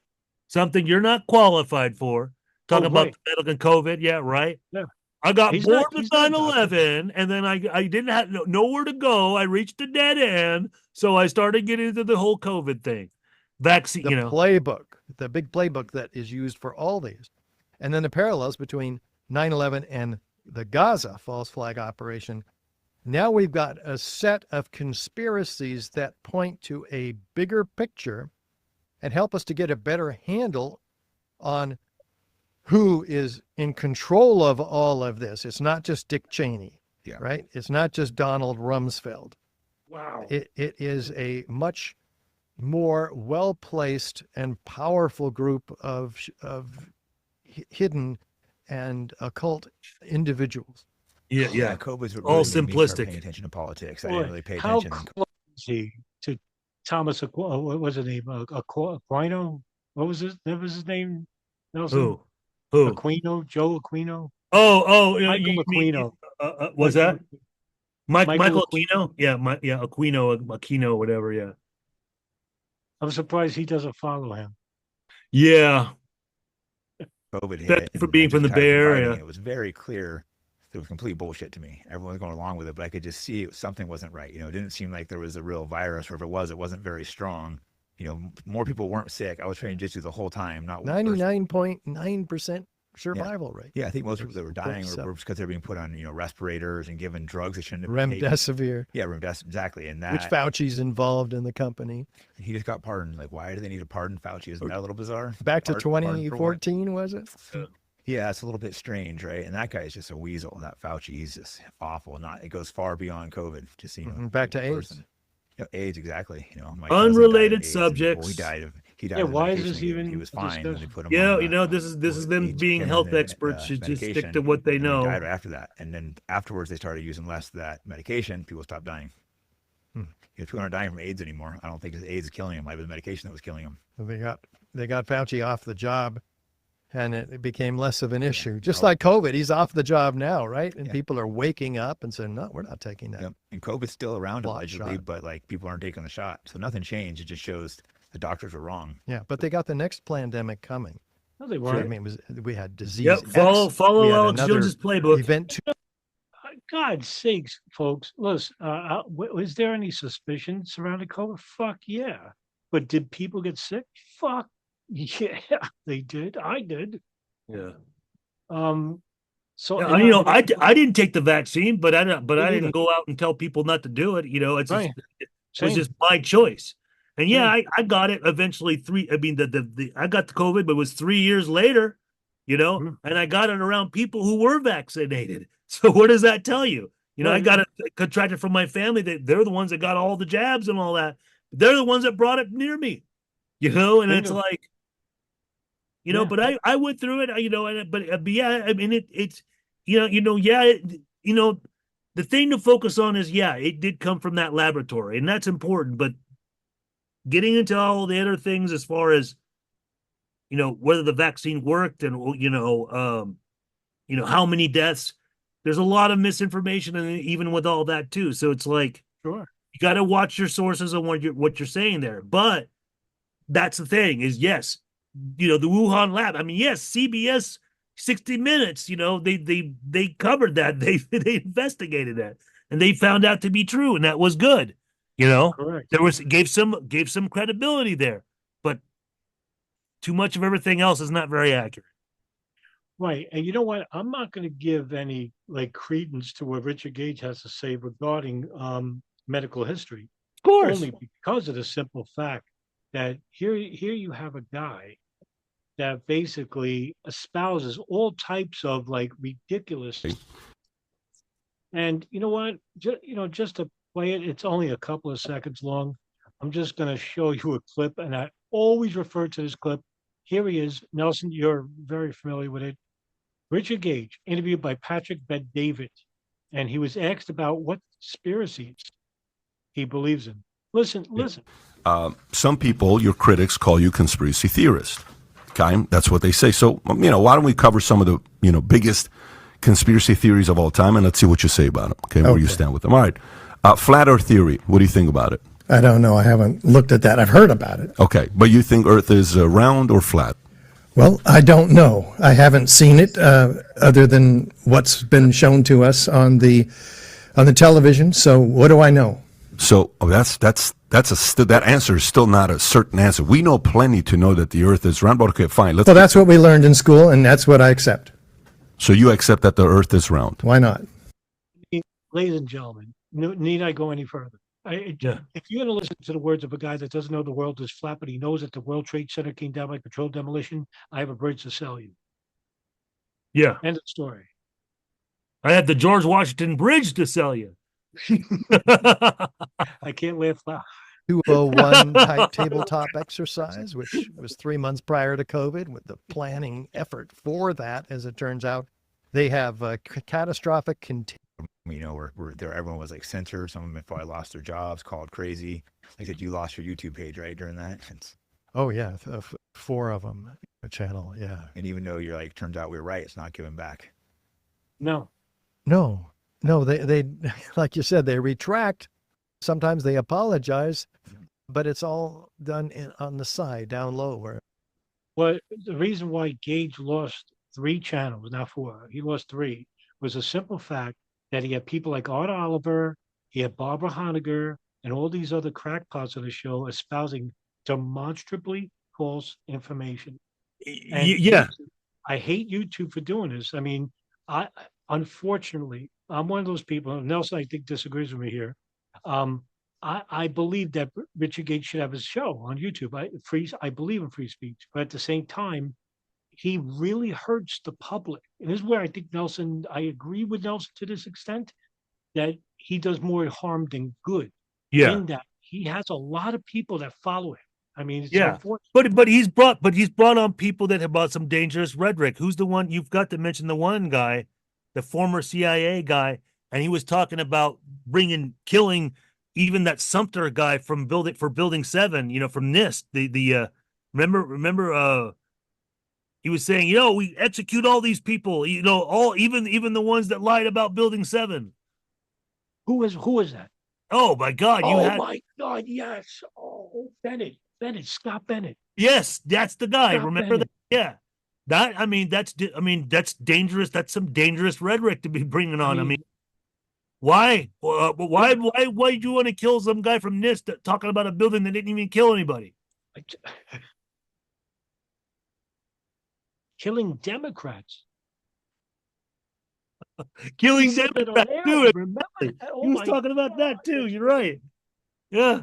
Nobody sees or hears it. Yeah, that censorship's so bad. So he You kind of never really deserved know it. what When you the bring people information is. like We should always that, be you able to know. discuss it and try to figure out what the truth is, because we don't always know. Things change. We have wrong information. Like, I'm willing to change my mind. Sometimes I change my mind. That everyone should be able to look at all sides I've heard of every that issue. before, but So to be like, this is misinformation, and like, who decides? Bill Gates? I don't want him siding with misinformation. Benjamin Netanyahu? Hillary Clinton? Like who decides what's misinformation? Yeah. You know, hopefully Elon stays free speech, for more free speech.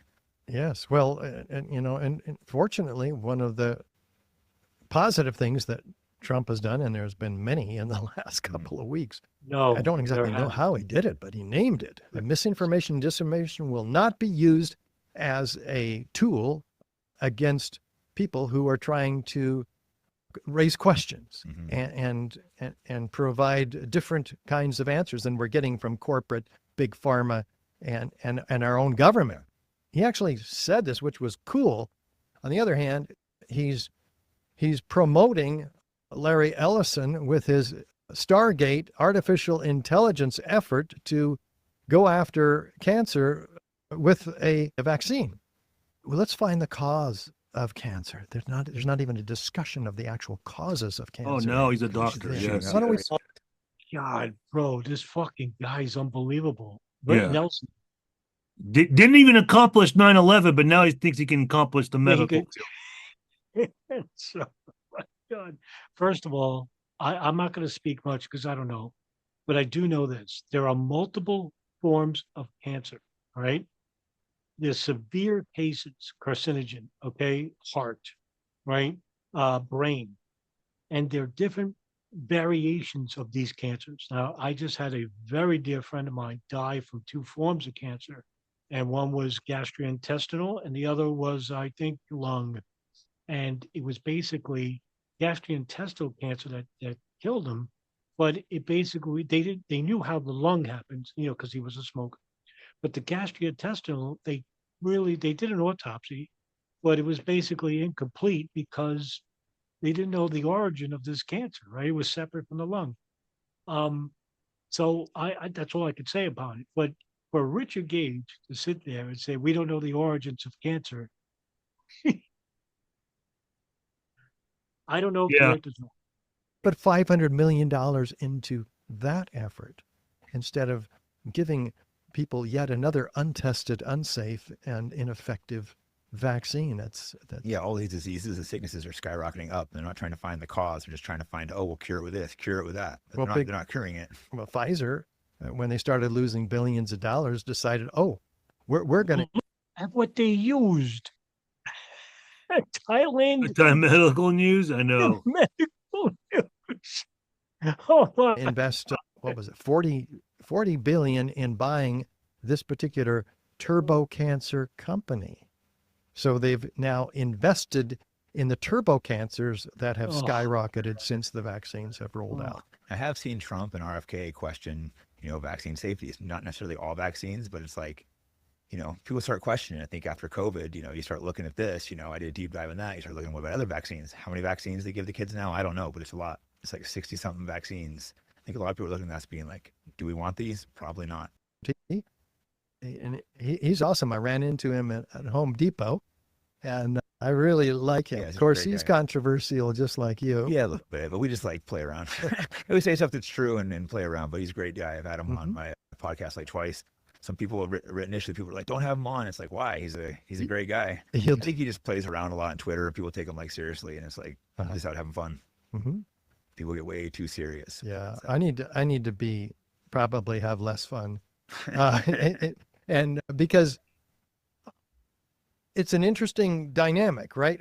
To the extent that I divert to these other false flag operations, which are both very controversial, perhaps more controversial than 9/11, it can be used against me, and has, as we just saw with my role at AE 9/11 Truth.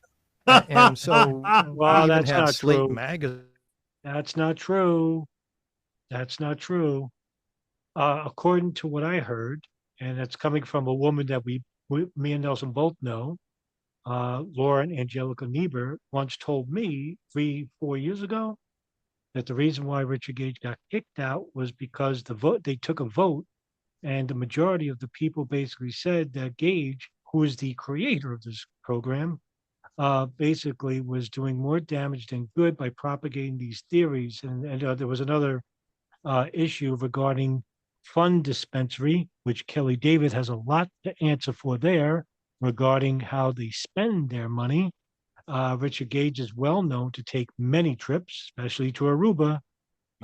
So much for promoting truth awareness regarding 9/11. But Richard Gage shot himself in the foot here. Is that what you heard, Nelson? Yeah, basically. And yeah, I mean, that was the final nail. The coffin was, obviously the COVID thing, but it really had to do with the special with that was dropped with Spike Lee. Spike Lee. That's what did it. And because they for years, AE 9/11 Truth hadn't gotten any publicity, and it was going to be their big break, and they lost that all. And but it goes back to what I said. You didn't accomplish 9/11. What made you think you're a fucking doctor? That you're, it's like, dude, stick to one thing, finish it. And it's just like, we're always, me and you, we're always researching, we're always finding new things. I mean, yes. And that this guy ran out. I mean, yeah, well, maybe if you wouldn't have, embraced all these hoaxes, maybe you would have a lot more to talk about 9/11. But no, you don't want to admit that you're wrong.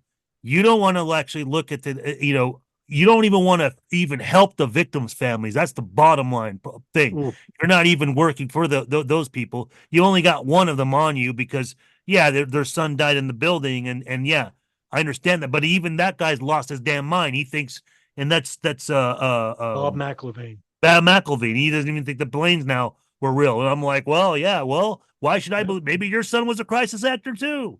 If you're going to believe that there was no real planes, it's like, what, take the, point the insult back on him. But point being is like, no, you had, there's plenty, I put out so many damn films myself, a completely different perspective of what the mainstream 9/11 truth is. Why don't you acknowledge that, that Alex Jones is a bastard? Why don't you see what he's already done to you? Yeah, that's great. You're covering, you got a little bit more ballsier. You're covering Zionism and all that stuff and his Israeli crimes. But Jones does not do that. Why do you go back to him? Why do you go to a traitor?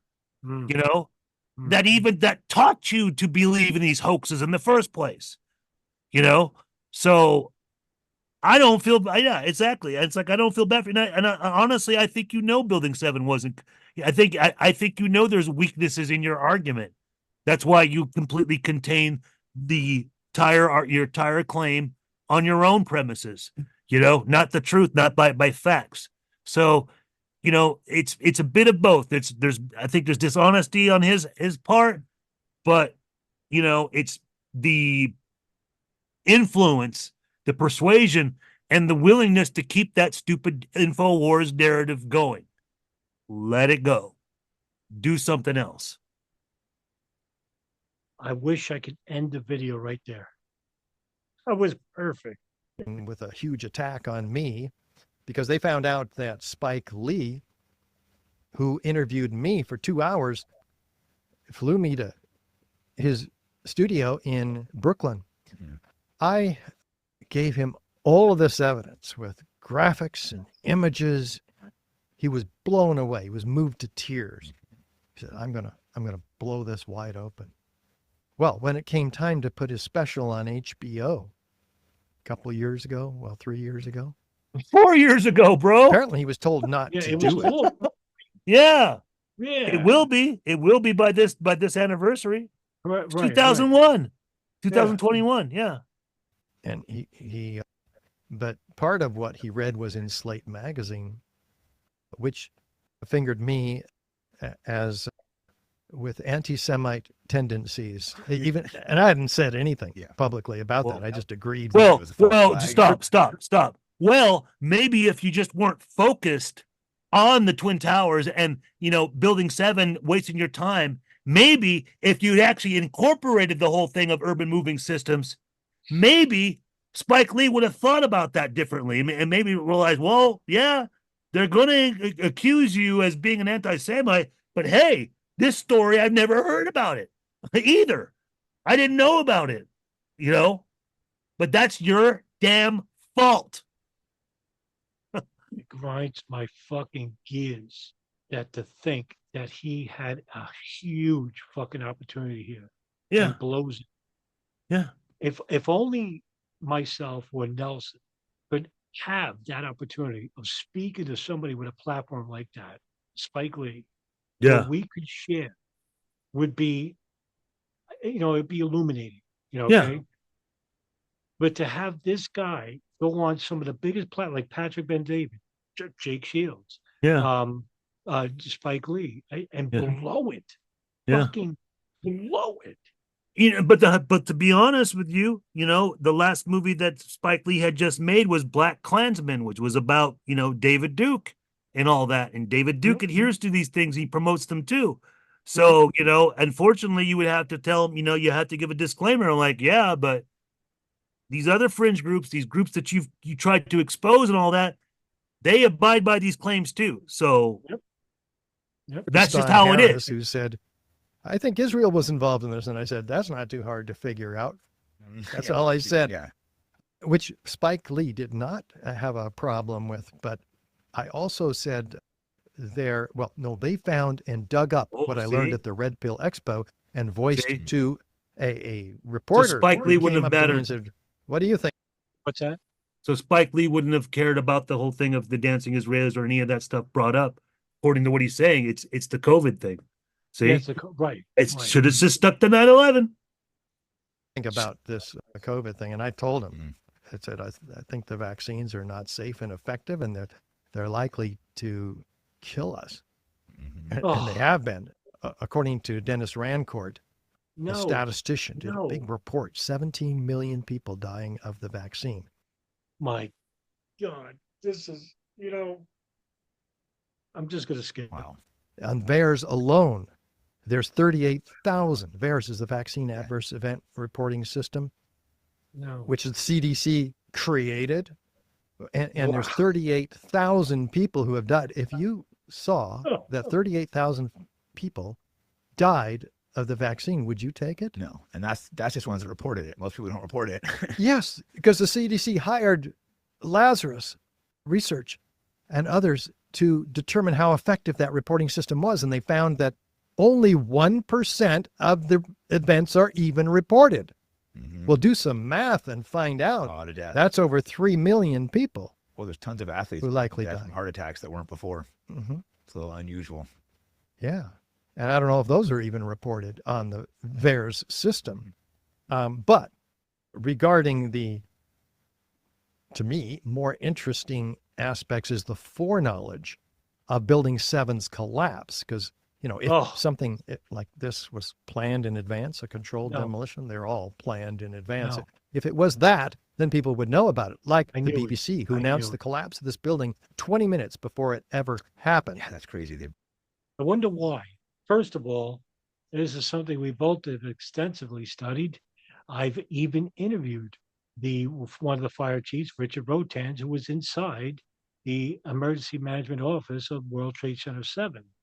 And basically, him and Frank Carruthers, Daniel Negro, and some other fire chief basically set up a collapse perimeter at 1 o'clock because they were told through an engineer who actually testified that the Aegis versus Con Ed lawsuit that the building was in danger of collapse due to structural damages imploded by World Trade Centers 1 and 2.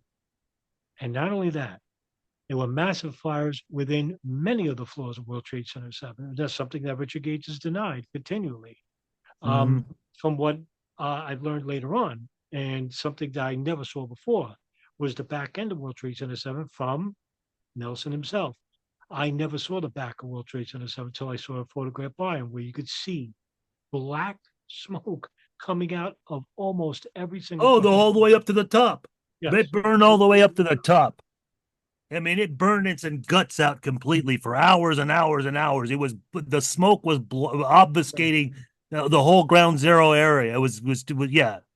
Right. So the fire chief set up a class perimeter at 1 o'clock in the afternoon. The word got out to the media who were descending on, ground zero by the hundreds. They're all there reporting, and they're reporting in a hurry. So BBC, according to Jane Stanley, who later had to make another interview because it came back to the BBC, were in on it. Jane Stanley said she was getting her information from the NYPD and the NYFD regarding the collapse of World Trade Center 7. That's the report. They weren't totally wrong. They didn't predict shit. The building was going to collapse, according to the firemen. Now, is Richard Gage going to make the next step and say they're all in on it too? Can't wait for the day when that happens, because as soon as he does that, he's held liable for his words, and they could sue him. So there you have it. It was still up, and they said it collapsed. They apologized for this grievous error, citing the confusing events of the day. Does that make them psychic? Yeah, apparently. Well, it's incredible. This is all CNN public news, announced by the the way. collapse of a 50-story building at 11:07 that morning. There was no other building that collapsed, much less a 50-story building. They're talking about Building 7. Had it collapsed at that time, we wouldn't have any videos of it, because that was 15 minutes after or so, after the towers had come down with incredible dust clouds completely obscuring lower Manhattan. So You can't even get this right.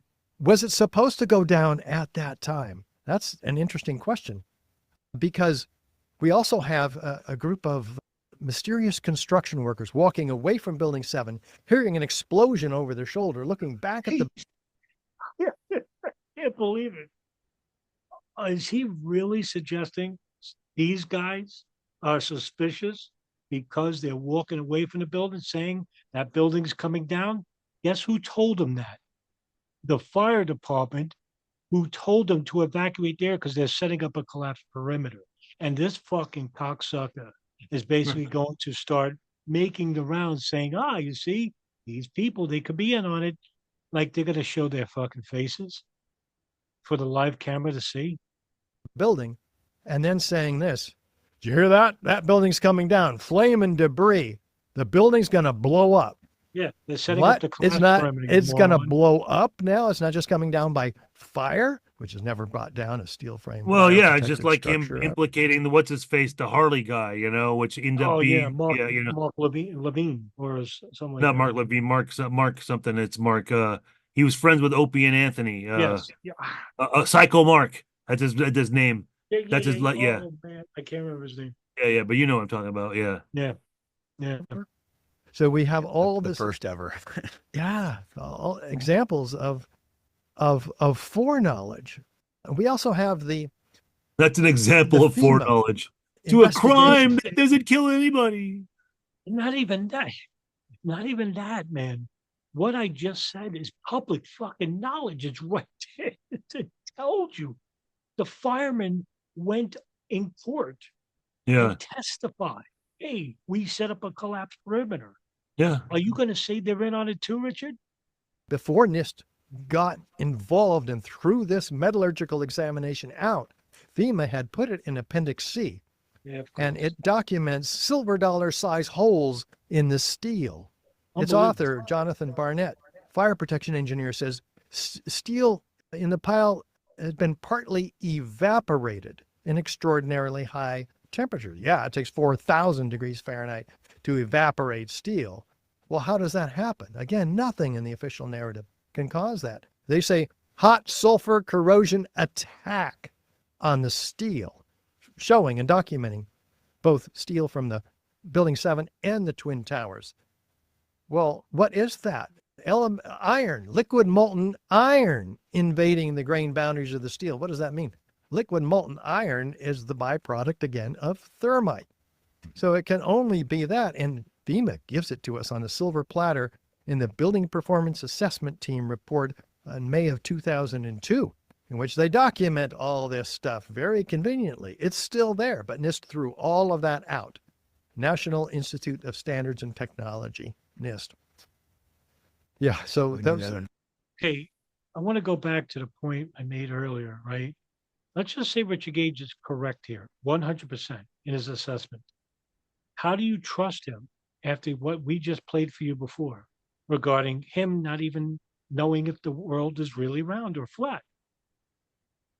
If I was coming into this with no experience in 9/11 and I saw that video and then I saw this, I'm going to automatically say, I'm not believing anything this guy says. So he doesn't realize, I'm assuming, that he's hurting his own cause by propagating these ridiculous theories and, just ridiculous statements. And if I remember correctly, I don't know if you heard about this, when Gage made that statement on Patrick Bet-David, David Chandler immediately contacted and said, you really just fucked us over with that, because so many people tuned out and didn't want to hear what he had to say afterwards. Even, like I said, even if he's correct about everything else. Yeah. They're Of just course. going to assume he's nuts. Yeah. Investigation, it sounds like. yeah. Which we probably won't get. I mean, hopefully we see something in the files. I mean, hopefully Trump will release the Trump files. We'll see something, but I'm skeptical. Well, yeah, I hope we get a real investigation. That's why we have this new hat, declassifying 9/11. It's my You infiltrator's hat. Instead of, it's red, but declassify 9/11. Yeah, well, hopefully he does. Any other thing we want to add before we wrap up? Any other weird coincidences? Or probably a lot. We could probably go on for hours. There are just so many. I think we covered most of them, and I just want to encourage people to. I could just end it right there. You didn't come close. Not even 2% close. No. To explaining anything about 9/11 at all. I think, in my opinion, I could sit here with Nelson and make a 10-hour video, continuously streaming, talking about 9/11 in various forms. And that's just not because, we're some superstars and, we know everything. We don't. Or that we like to hear our voice. Right, exactly. And we don't really repeat ourselves. But we always bring something new to the table. In fact, we're probably the only active ones. Sean still active, and very few people are active anymore. But Leonardo Salvaggio is another. But yeah, very few people are active in bringing new information to you. Richard Gage has brought nothing in this discussion.